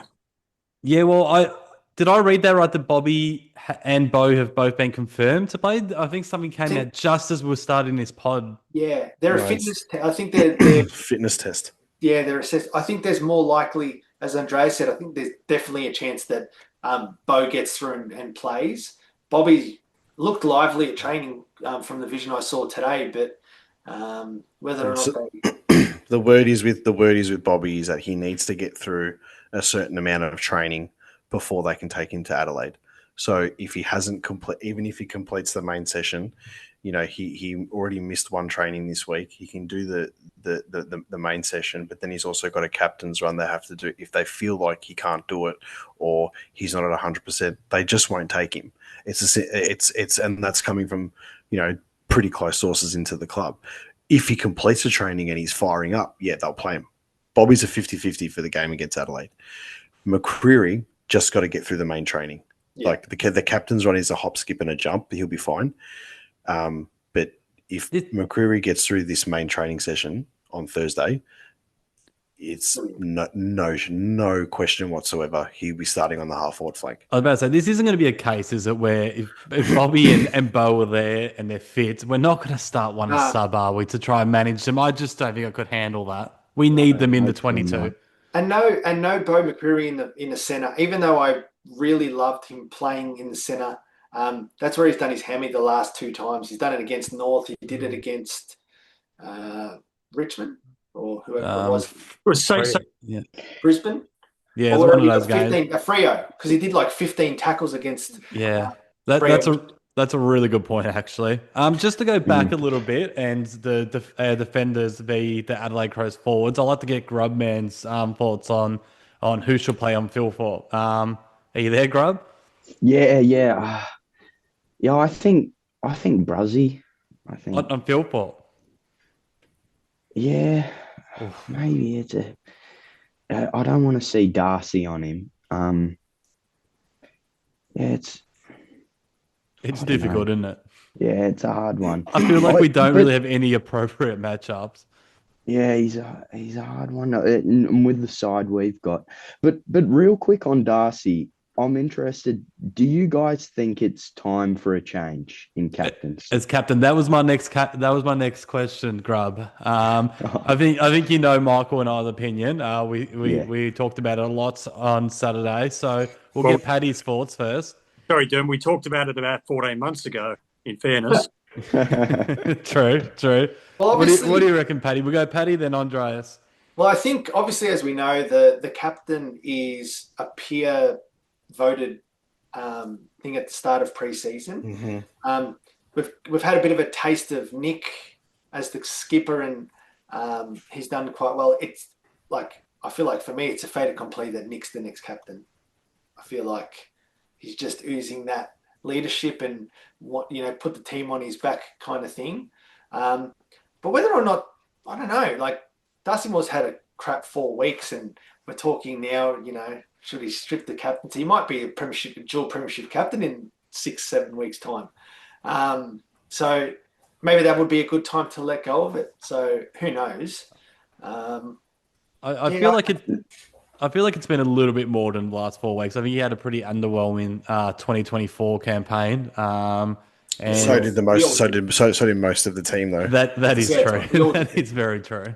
But I think the last 2 years, Das hasn't been the same. And I know you and Michael were talking about it on the last pod. But yeah, I don't know if it is something like the captaincy's getting a bit too much on top of playing AFL football, because I think he's absolutely awesome, and I think he's great with the media, and I think the players clearly love him, and I think he's a very well-spoken bloke. But on the Nick Dacos thing, I think he's too young. I think he does ooze that captaincy, like you said, Paddy. He like oozes confidence, and he's been in the AFL world, very embedded in it his whole life. But I think, what is he, 23? I think at 23. 23, yeah.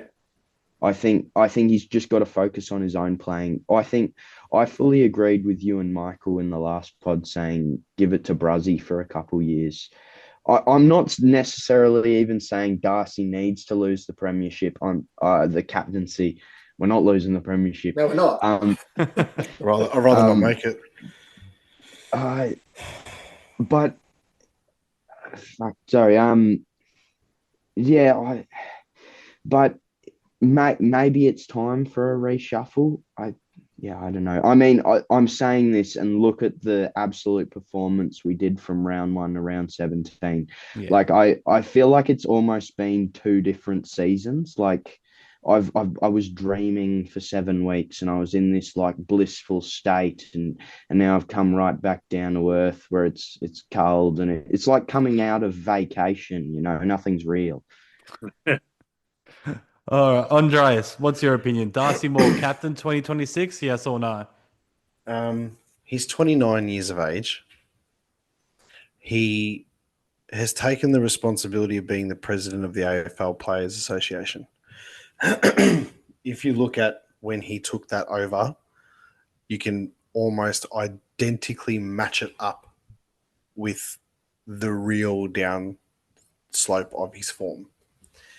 I believe that he's probably got a little bit too much on his mind and on his plate and his role publicly, but you can't. I don't know if we should strip the captaincy of him. We know Nick Dacos is going to be the next Collingwood captain. That's a given. But we don't have the inside knowledge, and we don't have the the feel of what it's like for him inside the four walls of the club. So I'm not going to subscribe to the fact of taking the captaincy off him for next year. If we're here in 12 months' time and, we're mid-table fighting for a position in, the bottom half of the top four again or whatever, and he has been the same as he is this year, then maybe, maybe the captaincy off you is going to allow you to run free. We took the captaincy off Pendles, or Pendles relinquished it, and he became a player where we're able to get another 4 years out of him, and we thought he was going to retire on the spot. So maybe it's what he needs. I don't know, but we don't know what it's like having that role model within your workplace that everybody looks up to and stuff like that. So we'd have to see. He could have 2 really good games against Adelaide and against Melbourne, and then this conversation really sort of evaporates, and it is what it is. But it's just, you got to also remember our last 2 premiership captains have been, key defenders. So I think there's something in that. But yeah, when the captaincy goes, maybe one more. If I had my choice and I was the boss down at Collingwood Land, I'd probably give him the captaincy for 1 more year and then give it to Nick. Maybe Nick might. Or I don't think Nick should have it at the moment. Maybe give Nick another year. He's just in the leadership group now, so give him a couple of years of being in the leadership group, and then see what happens from there. But I think we can all subscribe to the fact that Nick's going to be the next captain, whether it's next year or the year after. Is there anything you want to add, Mick? I know we had our say a few days ago, but... Oh, no. The only thing I want to say is I think the age thing is overrated in terms of Nick being too young, because not all 21, 22, 23-year-olds are built the same. Oh, no, he's a different breed. I will agree with that one, yes. Yeah, you got Wayne Carey took over at 21. How great was he? I don't think Kernahan, I'm just trying to remember how old Sticks Kernahan. He's early 20s. I think he was 21 or something, yeah. Great captain. Paddy Cripps as well was in the similar position too. I think he took over the captaincy quite young at Carlton as well. Exactly. So I don't think it's just a matter of saying you're X number of years old, you shouldn't be captain. I don't think it's that simple. And I think, and really, like you said, next year he's 23. He's going on nearly 100 games. He's not that young anyway. By the time he would take over the captaincy. That's all I'd really have to say. Other than what we spoke about the other day on the pod, yeah. All right. So one thing I will say, just in case those who didn't watch the pod, is I likened it a bit to the Sam Mitchell, Luke Hodge scenario. Sam Mitchell had been a recent premiership captain, but they switched that around, and how well did that work for the Hawks? No, so yep. Sorry, Pat, were you about to say I said something? that was actually, I didn't even think of it that way, but that worked out pretty good. Yeah. Yeah. All right. So another question I want to throw to the panel. In the last few days, I've been thinking about potential late season bolters to maybe help spark the team.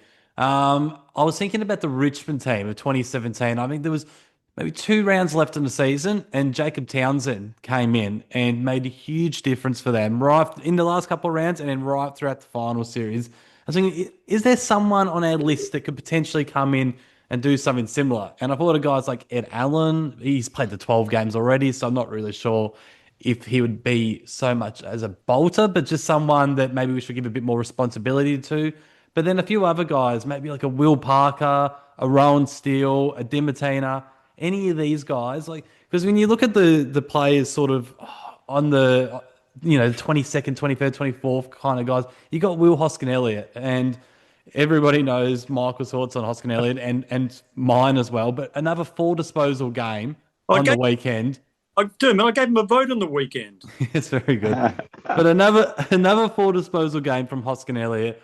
You can't tell me that someone like a Will Parker or a Rowan Steele, or especially an Ed Allen, couldn't do any better than that. So should we be looking at maybe someone like that? I'll start with you, Paddy.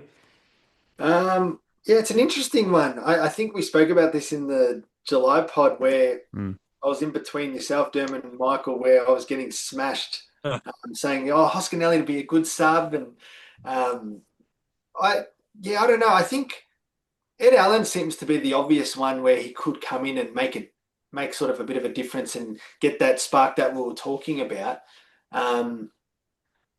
The other, Rowan Steele, is probably a little bit inexperienced, and there's only a couple of games left. Well, there's 5 games hopefully left for the rest of the season. We don't want to play any A more. similar time though to when Townsend came in for Richmond. It's been done before. I'm sure there's plenty of other cases I can go back and look at as well. But well, yeah. like I remember, I think even we mentioned on the pod last month where Jared Blair had 7 or 9 games leading into 2010. Marlon Pickett, talking of Richmond again, debuted in a grand final. Yeah. Geez, like speaking just slightly VFL and guys coming through. Noah Howes is going to be so good for us. He just looks so good, and obviously, 18 years old. Imagine him just coming into the team and playing up forward. But I think the only one that makes obvious sense is either like a Rowan Steele or a Ed Allen. Not a Will Parker fan. I really love like Will him. Parker. I really like him. His foot skills are sublime. It's just I don't know in terms of who do we take out. Hoskinelli. Well, see, then it goes to Hoskinelli, and it's like, well, he's sort of Mr. Reliable. Then you say four. I know. See, then I see Michael's face, and then it's like, so I didn't know I was on camera back. No, like 4 possessions. There's only so many 4 possession games you can sort of stack up, and then be like, well, what else is out there? I'm sure Serge is sitting at home right now yelling out Lipinski. But what about you, Grubman? Do you have any of these younger guys that you might like to be given a little bit more of a go just before finals? Yeah, I'm absolutely rooting for Ed Allen, and I think he's better than what he's shown us. Partly because Nick Dacos called him a star. I don't know if any of you guys saw that at this. Yeah, I remember that. Maybe, yeah.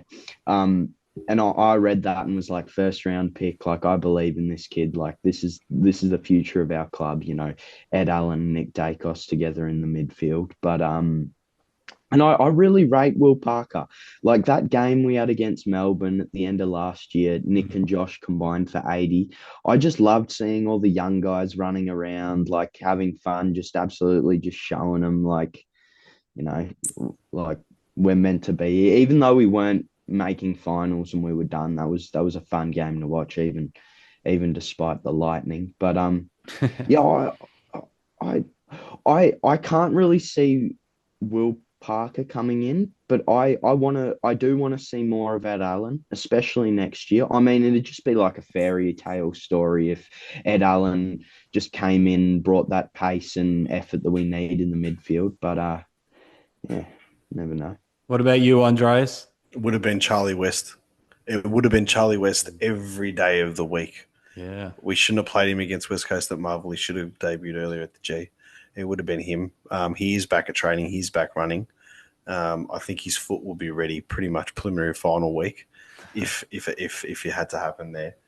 I'll give you 2 answers. If you had an experienced player on the list to be a bolter, to turn it up over the next 5 weeks if we were to make a granny and go all the way, or even just the next 2 weeks, if he can hold his spot, it's Will Hoskin-Elliott. If he can hold his spot, he's Mr. Reliable. I know people are thinking, but I just think he can be that sneaky trump card that everyone does not worry about him, and then he turns it up. I know he's a bit older than than when he's done it in the past, but I think he's one on the list now, an experienced player that might just have that last hurrah coming into finals. What do you reckon, Nick? Do you agree with that? I think you know my thoughts on Will Hoskin-Elliott. Sorry, Andreas, go on. That's okay. Yeah, well documented. The other one is, if you had to have a youngster come in for a little bit of flair, a little bit of pizzazz, and just try something out, it's Will Hayes. I just think he could be, especially if Bobby's not going to be available too much, and you need to play someone on the wing, rest them up forward. He is a little bit small at the moment. He needs to put on some size. So I know it's a little bit unrealistic, but can you just imagine something happens to one of our forwards get rested or managed or whatever they're doing, and he comes in quickly and he has a 4-5 goal game in the forward line against Melbourne, and then all of a sudden people are asking questions like, oh, hang on a second, he's playing on the wing, quick hands. I just think he's a little bit small for this season, but I would expect him to come in. Are And you, just on sorry to interrupt. Are you surprised that he didn't get given more of a go when Bobby and Bo and Shooter was out for quite some time? Like, we didn't really that's have when that. that's when he got his go, but I just think Yeah, I think he still only played the 2 games though. Like, we've been yeah, struggling for small forwards yeah, this year and keeping them on the yeah, park, and it's just yeah, yeah. I don't know. I think they were just really trying to bleed some youngsters in. Obviously, then Charlie West came in and stuff like that too. So the other thing is, I don't know, but I think Ed Allen is the most overrated football player on our list. And Oh, I know people aren't going to agree with it. He's had a couple of good games and stuff. I know he's been stiff being a sub. I mean, at Brisbane and Easter Thursday, he only got 12 minutes, and that's not right. He should have played more. But I've seen games where we're winning, or even games that we've lost, but at the time when we're winning, and he's turning it up when we're winning. Yeah. When the game's up for battle, I don't see it. I love his size. I love his speed, but he gets caught out quite a bit. And I think his kicking is shocking. But I mean, everyone's entitled to their own opinion. I know it's not a popular one that I've got. well, does anyone want to respond to that? I just think he's trade bait. I think he's trade bait. I think if he could tailor up a first rounder or a second rounder and him, and to go to Perth or whatever it is, and he wants to go home, I'd be throwing it out there and saying, "Yep, let's get someone there." I know it's not a popular opinion, but I've watched so much Collingwood, and when I see him, he's had some okay games. Don't get me wrong, but I just don't see the hype. Mick, I saw you shaking your head. We'll let you respond to that first. Yeah, look, I disagree, but just looking at the overall question, I just want to address the question first. Did you ask a potential bowler? As soon as you asked that question, the first player who came to my mind was Parker, because I just think every time he played for us, he's looked really composed. He's a beautiful user of the ball. Is that Will Parker? Sorry, you just cut out when you... Yeah, Parker. Sorry, Will Parker. That was the first guy that came to mind. He always looks composed whenever he's taken the park for us. So he'd be a player I could see as that bolter. But I'd also like to see when I look at the side, and I look at the side over the last month, and a couple of names who have been getting regular games. Will Hoskin-Elliott, of course, is always in the side. Markov has been getting regular games. So here are two senior guys. Now, we don't need them in the side for their experience point of view, because we've got experience on every line. So we're not struggling for experience. So they're two guys who aren't giving us very much, especially over the last 6 weeks. Why aren't we, instead of Markov and Will Hoskin-Elliott, why wouldn't you invest time into guys who could give you that same output, but we could get games into, being the likes of Parker and Ed Allen? Why would you go for old guys who are giving you bugger all? Why not go for some young guys who he might also give you bugger all, but at least you're getting some experience and some games into them? I can't understand that philosophy. And it's not over just a short sample size. To my mind, it's a very large sample size with the likes of Markov and Will Hoskin-Elliott. But I agree with that. I agree with that wholeheartedly about Markov and Hoskin-Elliott. I mean, because Hoskin-Elliott, and the reason why I said that for someone who's in the team, I like to see him as that bolted for an experienced player, is because he is being given those opportunities non-stop. So it's time to take it. The Markov side of things, I think that experiment's pretty much done and dusted. You had a fantastic ride for the last couple of years. You got yourself a flag. I think thank you for your service and stuff. I don't think you'll be there next year personally. But yeah, the Will Parker side of things, I agree with that also.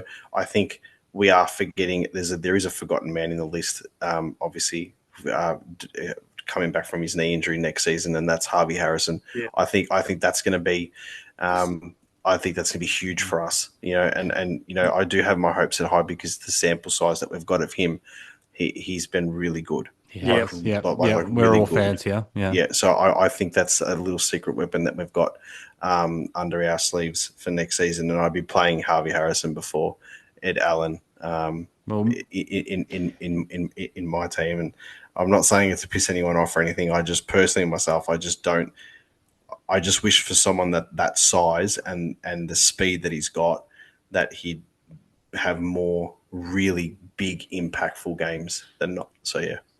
Can I just say one other thing, Dermot? Just Pat mentioned Howes, and I've seen a couple of games in the VFL. Are you saying he's 18 years old? Yeah. Because he's a mid-season. Maybe just given his maturity and size, Massive. I thought he might have been early 20s, like 22. No, but he looks it. He looks massive. Yeah, he is an interesting prospect. Yeah, you're right. 18, never knew that. Just real quick on a bolter, and I'm very surprised we've made it so far without this bloke's name getting mentioned, because I don't even like hearing it at the moment. But Dan Houston, I just and this is more out of pure just hope and some form of belief. I just want to see him have a good last two games and just storm in the finals and show us show us that form that he had in his first game of the season against Port Adelaide. Like we played that game and I was like, this is what we needed. Like, this is the key to our defense. This is absolutely beautiful. And since then, like, his average was, I think, 23 or 24 disposals last year. He's had more games, 15 or less disposals than 20 plus this year. And his super coach value, you'd know this, Dermot, his super coach value drops every single game he plays. So. Honestly, I stopped looking at his super coach value. I was looking at him at the start of the evening, and I'm going to get him cheap. And it got to a stage where I was just like, don't care anymore. I'm not even looking at him. So what's your price at, do you know? I think I checked this morning. I think it's 389,000. Oh, that's low. That's low. And it's low, but it's also still too high. But I think Grubman makes a good point. Of all our players, he's got potentially the biggest upside of anybody going into finals. Yeah. Oh, yeah. Well, he's a two-time All-Australian that has just been playing like you've got to liken it. A rookie-listed player. You've got to liken it to Schultz last season. Exactly. You have to liken it to adapt into the game style. This is that. The coaches and the coaching staff and the people who make up the game plan at the club are half to blame for his form, not just him, because I think they're playing him on the wrong side of the ground. And obviously with Josh there, Josh has reinvigorated himself. Not that he needed to, but he's playing on the half-back line as opposed to being in the midfield. That's why I think this game against Adelaide, you chuck Houston either in the middle or on half-forward and just change that dynamic up and see it cause havoc. It's a tricky one, but you're right. I mean, everyone's talking about Jordan De Goey having the X factor at Collingwood come finals time, and he's, just on that too. They did his springboard test yesterday, and he's at 2023 fitness levels. Ooh, they set it at Club 42 on Monday night, so he does look fit, doesn't he? Out there, he's at absolute 2023 level, career best fitness form. So, touch wood, the Brazzy concussion might have helped out, just giving him that extra week off, a couple weeks off from his injuries. Would that help? We go back to the very first thing we talked about in this podcast, and that was the clearance issue. We didn't really talk about Geordie being a full-time mid come finals. That could solve a lot of problems. It could also create a lot of problems too, because he's sometimes he comes across as if he's made out of glass, which is not what you want. So you kind of got to risk come finals, don't you? Like, you got to put Geordie in there to be like that GWS prelim. Like, if we could get a final like that from him in the midfield, we're not losing. He was off for the last 8 minutes, so yeah. No, I'm in agreement with that, but I think Dan Houston's probably the one that's got the more X factor now for finals than a Jordan De Goey, because everyone's not expecting it to turn around. They're expecting Geordie to dominate, and he probably will. But can you imagine that all of a sudden you get the Dan Houston come out on finals time or in these next couple of games and just throws a spanner in the works, and he's playing some of his best footy. We also need to understand with Dan Houston, he came to the club under a suspension cloud. Then he had a couple of decent games, and then he got suspended against Carlton. Then he's come back. Then he had an injury. So he hasn't had a consistent time on the field. That's why I think that's impacted him as well. So I think next season, or coming into the later part of this season and to next season, Lockie Schultz is the prime example of sticking to your guns and, doing what the coaches tell you to do and finding your form, because the way Schultz is playing now is the Fremantle Schultz of a couple of years ago, and that's the Schultz that we wanted. Isn't it funny? Mick was talking about Schultz, I think, in the last podcast, that his numbers are actually down this year from last year. But the eye test suggests that he's just playing much better football. Like, I've got no doubt about that. Yeah, 100%. And I think it's interesting you bring up Schultz, Andreas, because, and this might be controversial, but out of all the players this year, I'd say Schultz is the one who's impressed me the most, and Dan Houston is the one who's disappointed me the most. So yeah, and Schultz is probably the one that's played the least, because he's done his hammy twice. He's been knocked out. He's had such a hard run. Yeah. But if you look at his pressure stats, he's probably one of the best small forwards in the competition for the amount of games that he's played. If you break it down to another small forward like a Cozzy Pickett or anybody who's played really good football this season, and you break down Lockie Schultz's numbers, they are through the roof this year. All right, so we're probably going to wrap this up quite soon. But before we do, I want to throw the option for the panel to just chuck anything at us. We'll start with maybe you, Paddy. Do you have anything you want to chuck to the panel? Geez, who are we playing on Grand Final Day? Who are we playing, Andreas? I don't know. I'm going to a Snoop Dogg concert. I don't know about you boys, but it's fun.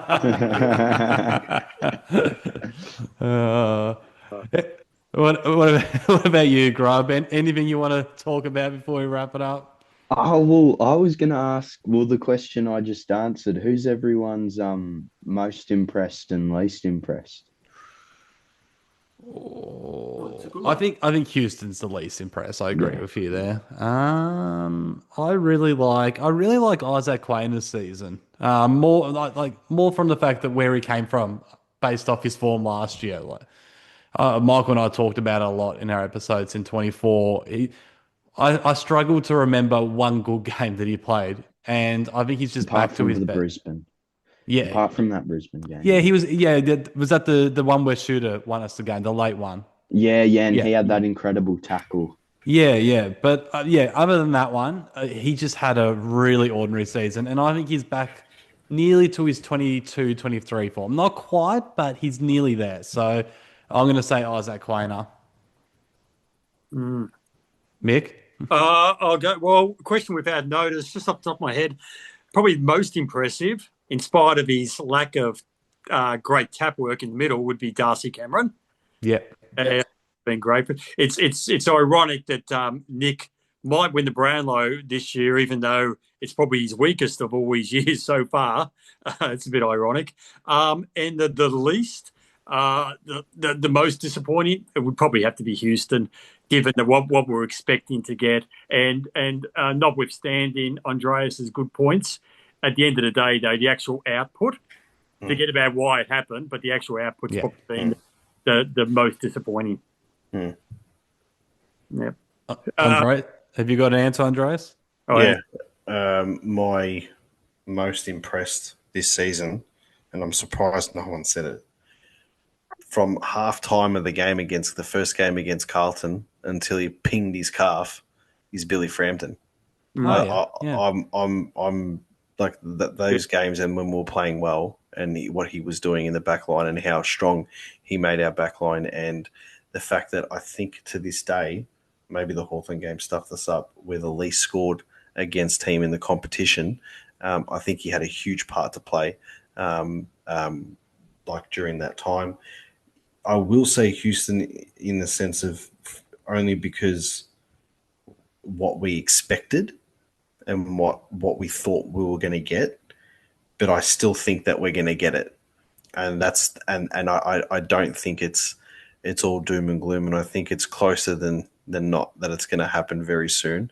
The other one I'm going to say is Jordan De Goey, simply just because there's always we haven't had, from as far back as I can remember, a season where we've had Jordan De Goey fully fit to play the majority of the season. You take 2 or 3 games out, managed injury, suspension, whatever, but he's either suspended, he's either the off-field stuff, and then he's done basically a preseason within a preseason for the last few years.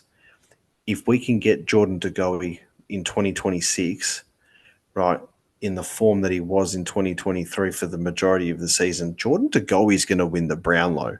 Like, Jordan De Goey is going to be like an outright superstar of the game and he already is, and he misses so much of it. Yeah. So I'm just disappointed that it's been another year. Yeah. That we haven't seen what we wanted. But with that being said, when he plays and he's on, he's that X factor. So but Frampton for me, and I think it's a tie between Jordan De Goey and Houston in the disappointing side of things. Before Pat answers, can I throw out, I want to change my Dan Houston answer just because everyone else is saying Houston. Bobby Hill, I reckon, is the most disappointing. Yeah, not even before his time out, he just wasn't having the same impact that he had in previous seasons. That one. Yep. Good point. Yeah, no, it's fair. I mean, Anzac Day was a perfect example. He had one touch up until the third quarter or whatever it was, and then he does that. He pulls those miraculous goals, and he has those moments, yeah. And Jared Wheatley always says it on SEN about, like, you know, the De Goey moment and stuff that De Goey has, and it's turned in, like, it's sort of like you got to wait for Bobby Hill to have his moments and stuff, and we just haven't had that. You take the off-field side of things off, and he's missed games of it, but when he's played, it's not like how it was in 2023 and parts of 24, where it's like, don't stress, Bobby Hill's there. Like, we've got the best small crummer in the competition. He wouldn't even be in the top 25 this season. Nah. You know, so, which is really disappointing to say. So hopefully, you know, if he does play this week, I know Tom Morris has said on Footy Classifier, I'm keeping tabs on my phone, he wants to play against Adelaide. I still don't think the club's going to send him to Adelaide. I think he'll play against Melbourne. So why not? Why would, if he wants to play, it's a match fitness thing, I get, but it'll be purely match fitness. He's missed out on all the training. Put him in the forward pocket. Yeah. Just this is. I am playing devil's advocate because I know what was said last night at the meeting and stuff like that, and what the club has said. I know that they're not going to play him simply because he missed out on all the training last week. He's already missed out on one of the sessions this week. He'll do the main session tomorrow. He'll probably do the captain's run. So it's a 50-50 guess. My personal opinion is you sit him in the goal square, if anything, and you just let him do his thing, right? 100%. And if he doesn't get a touch, then you know you've stuffed up. He will play against Melbourne, most likely. I just don't think they're going to play him against Adelaide. I hope they do. I don't think they will, but I think McCreary 100% is going to play against Adelaide. We need to stop messing around with this team. He has to play. I've had enough of this. Paddy, Grubman's question. You're most impressed and least impressive. For me, I think I've been most impressed with Paddy Lipinski. Lipinski's been, I think it was up to a few weeks ago, he was the best inside 50 kick in the competition. Mm-hmm. And so I just think that he's been one of those guys that obviously 2023 premiership, he was the sub.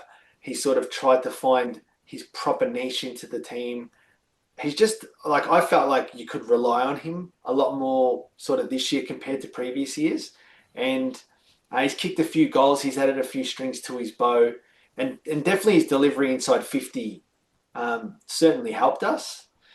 In terms of most disappointed, I didn't even really think of Bobby Hill, to be honest, Dermot. But, just him being out, it's disappointing for him and obviously for us. Whatever he's going through, and then obviously getting gastro, he's just trying to have a sort of a bit of a run at it. But just imagine a fit and firing Bobby Hill, Jordan De Goey heading into finals. Like, it's just, I feel like we're actually getting a team now that is coming into a clean bill of health. And then, you've got Brisbane that's lost Lachie Neale. I don't think Lachie Neale comes back for the rest of the year. You can't tee quad and come back in 3 weeks, let alone, I saw him running today, but I just think that there's a lot of upside for us, Houston, Geordie, and Bobby. So I just wish we were in this position with injuries and stuff like that. Maybe like when we played against Freo only a couple of weeks ago. So you'd have enough time for the players to gel and blend in together and have that connection and re-get that connection. We've got a fortnight to get the connection back that is not there at the moment. And our link up between our defense and our forward is just it's non-existent. So we need to get that back. And I don't know if 2 weeks is enough time. But with that being said, it might just be that one game where it all clicks, and it could be like the game against 23 in 2023 against Port Adelaide. It could be one of those nights where it just happens. So who knows? I wouldn't be surprised if they smash us. I wouldn't be surprised if we win or lose in a close one, and I wouldn't be surprised if we just like turn it up and then don't give them a sniff all game. It's any result for me is likely. I wouldn't be surprised either way. But Can you imagine if we come out and we get smacked from the beginning, like Brisbane, like We Hawthorn? won't. How deflating would that be? But if you're very confident. Well, I just think that it's just one of those ones where you can't sort of take yourselves really seriously, like as a club, if you get smashed again. Yeah. And I guess I'm coming from that mentality around, we've sort of got our tails between our legs against Hawthorn. This is that game where you've got to show, hey, we've done a lot of hard work from round 0 or round 1 to 16. Don't let this go down the drain with another crappy performance. And destiny's in our hands, right? We win these 2 and we can finish 3rd and get the MCG game. But if it did go against us and we did get smashed, would you guys think that's it? We're cooked? Honestly, and I'm sorry, I know you're not a fan of this kind of thing, Michael, but I would burst into tears. There'd be no more discussions. There'd be no more kind of talking it out. It'd be me on the ground, mate. As long as we didn't face Hawthorn in an elimination final, I'd still have a sense of optimism that we could potentially make a prelim if we don't face Hawthorn in an elimination. I think Hawthorn well and truly is our bogey team, and we have to avoid them. We have to avoid them at all costs. That's just the way it is. And if you want to be the best, you got to beat the best. But I just don't think that we're got the gas in the tank to beat them. They're very similar with the Bulldogs. But then anybody else, I don't know. I'm really confident against, and that's why I said, like we said at the start of the pod, I reckon give us Geelong in a qualifying final, and I reckon we just pants them. But I agree. That's it. All depends on this game against Adelaide, the mood. I don't care if we lose by a goal. I wouldn't care if we lost by 10 points, as long as we played better, and then we go to Melbourne, we get the win that we need, and then we reset, and then remember in 23 we lost all the games leading in to the finals, and then we scraped every game in the final in the finals and pinched a flag. So it's footy. We love it. You hate it. It is what it is. Hating it a lot more lately, but so Andreas and Mick, either one of you got anything you want to throw to the panel before we end it? Well, sorry, go ahead, Andreas. I haven't really got anything else. I mean, as I said, I just don't want to get. I don't want to get slapped against Adelaide only because I just, there's just that I'm still got that belief and hope that, this is just a really shit month for the club and they're going to turn it around. I really hope that's the case. I don't think it is. I think that we're cooked, but I've got this belief inside that, if there was a game for us to turn it around and tell everybody to F off, that we're still here, this is the game. Yep. The only thing I'd say, we're still in it. We're still in it, and anything could happen. We're talking like we're Carlton supporters. We're making finals. I'm not expecting to go on. Would I have a bet on us winning the premiership? No, I wouldn't. But anything's possible. I go back to the Footscray, the Western Bulldogs scenario in 2016. The only other thing I'd say is the Grubman knows me well. If you have to cry, Grubman, it's behind closed doors, and you never speak of it.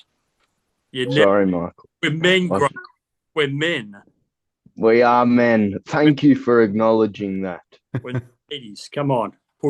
I cried when the final siren went after the grand final. I cried then. I have to admit, I gave my dad a big hug. Never speak. I have to. Well, having said that, I almost had a cry. I got choked up. Now, that's what it was. It was the day after the 18 prelim, the Cox match, Richmond match. I was cleaning the bath the next morning. So I'm cleaning the bath and I'm thinking about the game and I almost became overwhelmed. Get some soap in your eyes. That's what it must have been. Almost, yeah. I have to say, I did not cry, but I got a bit choked up. And it was just, after the big win. But there you go. But, yeah, never speak of a Grubman. Yes. Take note. All right, guys. Thank you, Michael. That's a good way to end, I reckon. Andreas, Pat, Grubman, thank you so much for joining us. We hope that we can get you on again sometime in September, if we're still alive, that is. But until then, don't forget to subscribe to our channels on Spotify, Apple Podcasts, and YouTube. If you want to follow our socials, you can find us on X at Into the Woods Pod and on Instagram at Into the Woods Pod 10. Thanks for listening. We look forward to doing it again next week. See ya.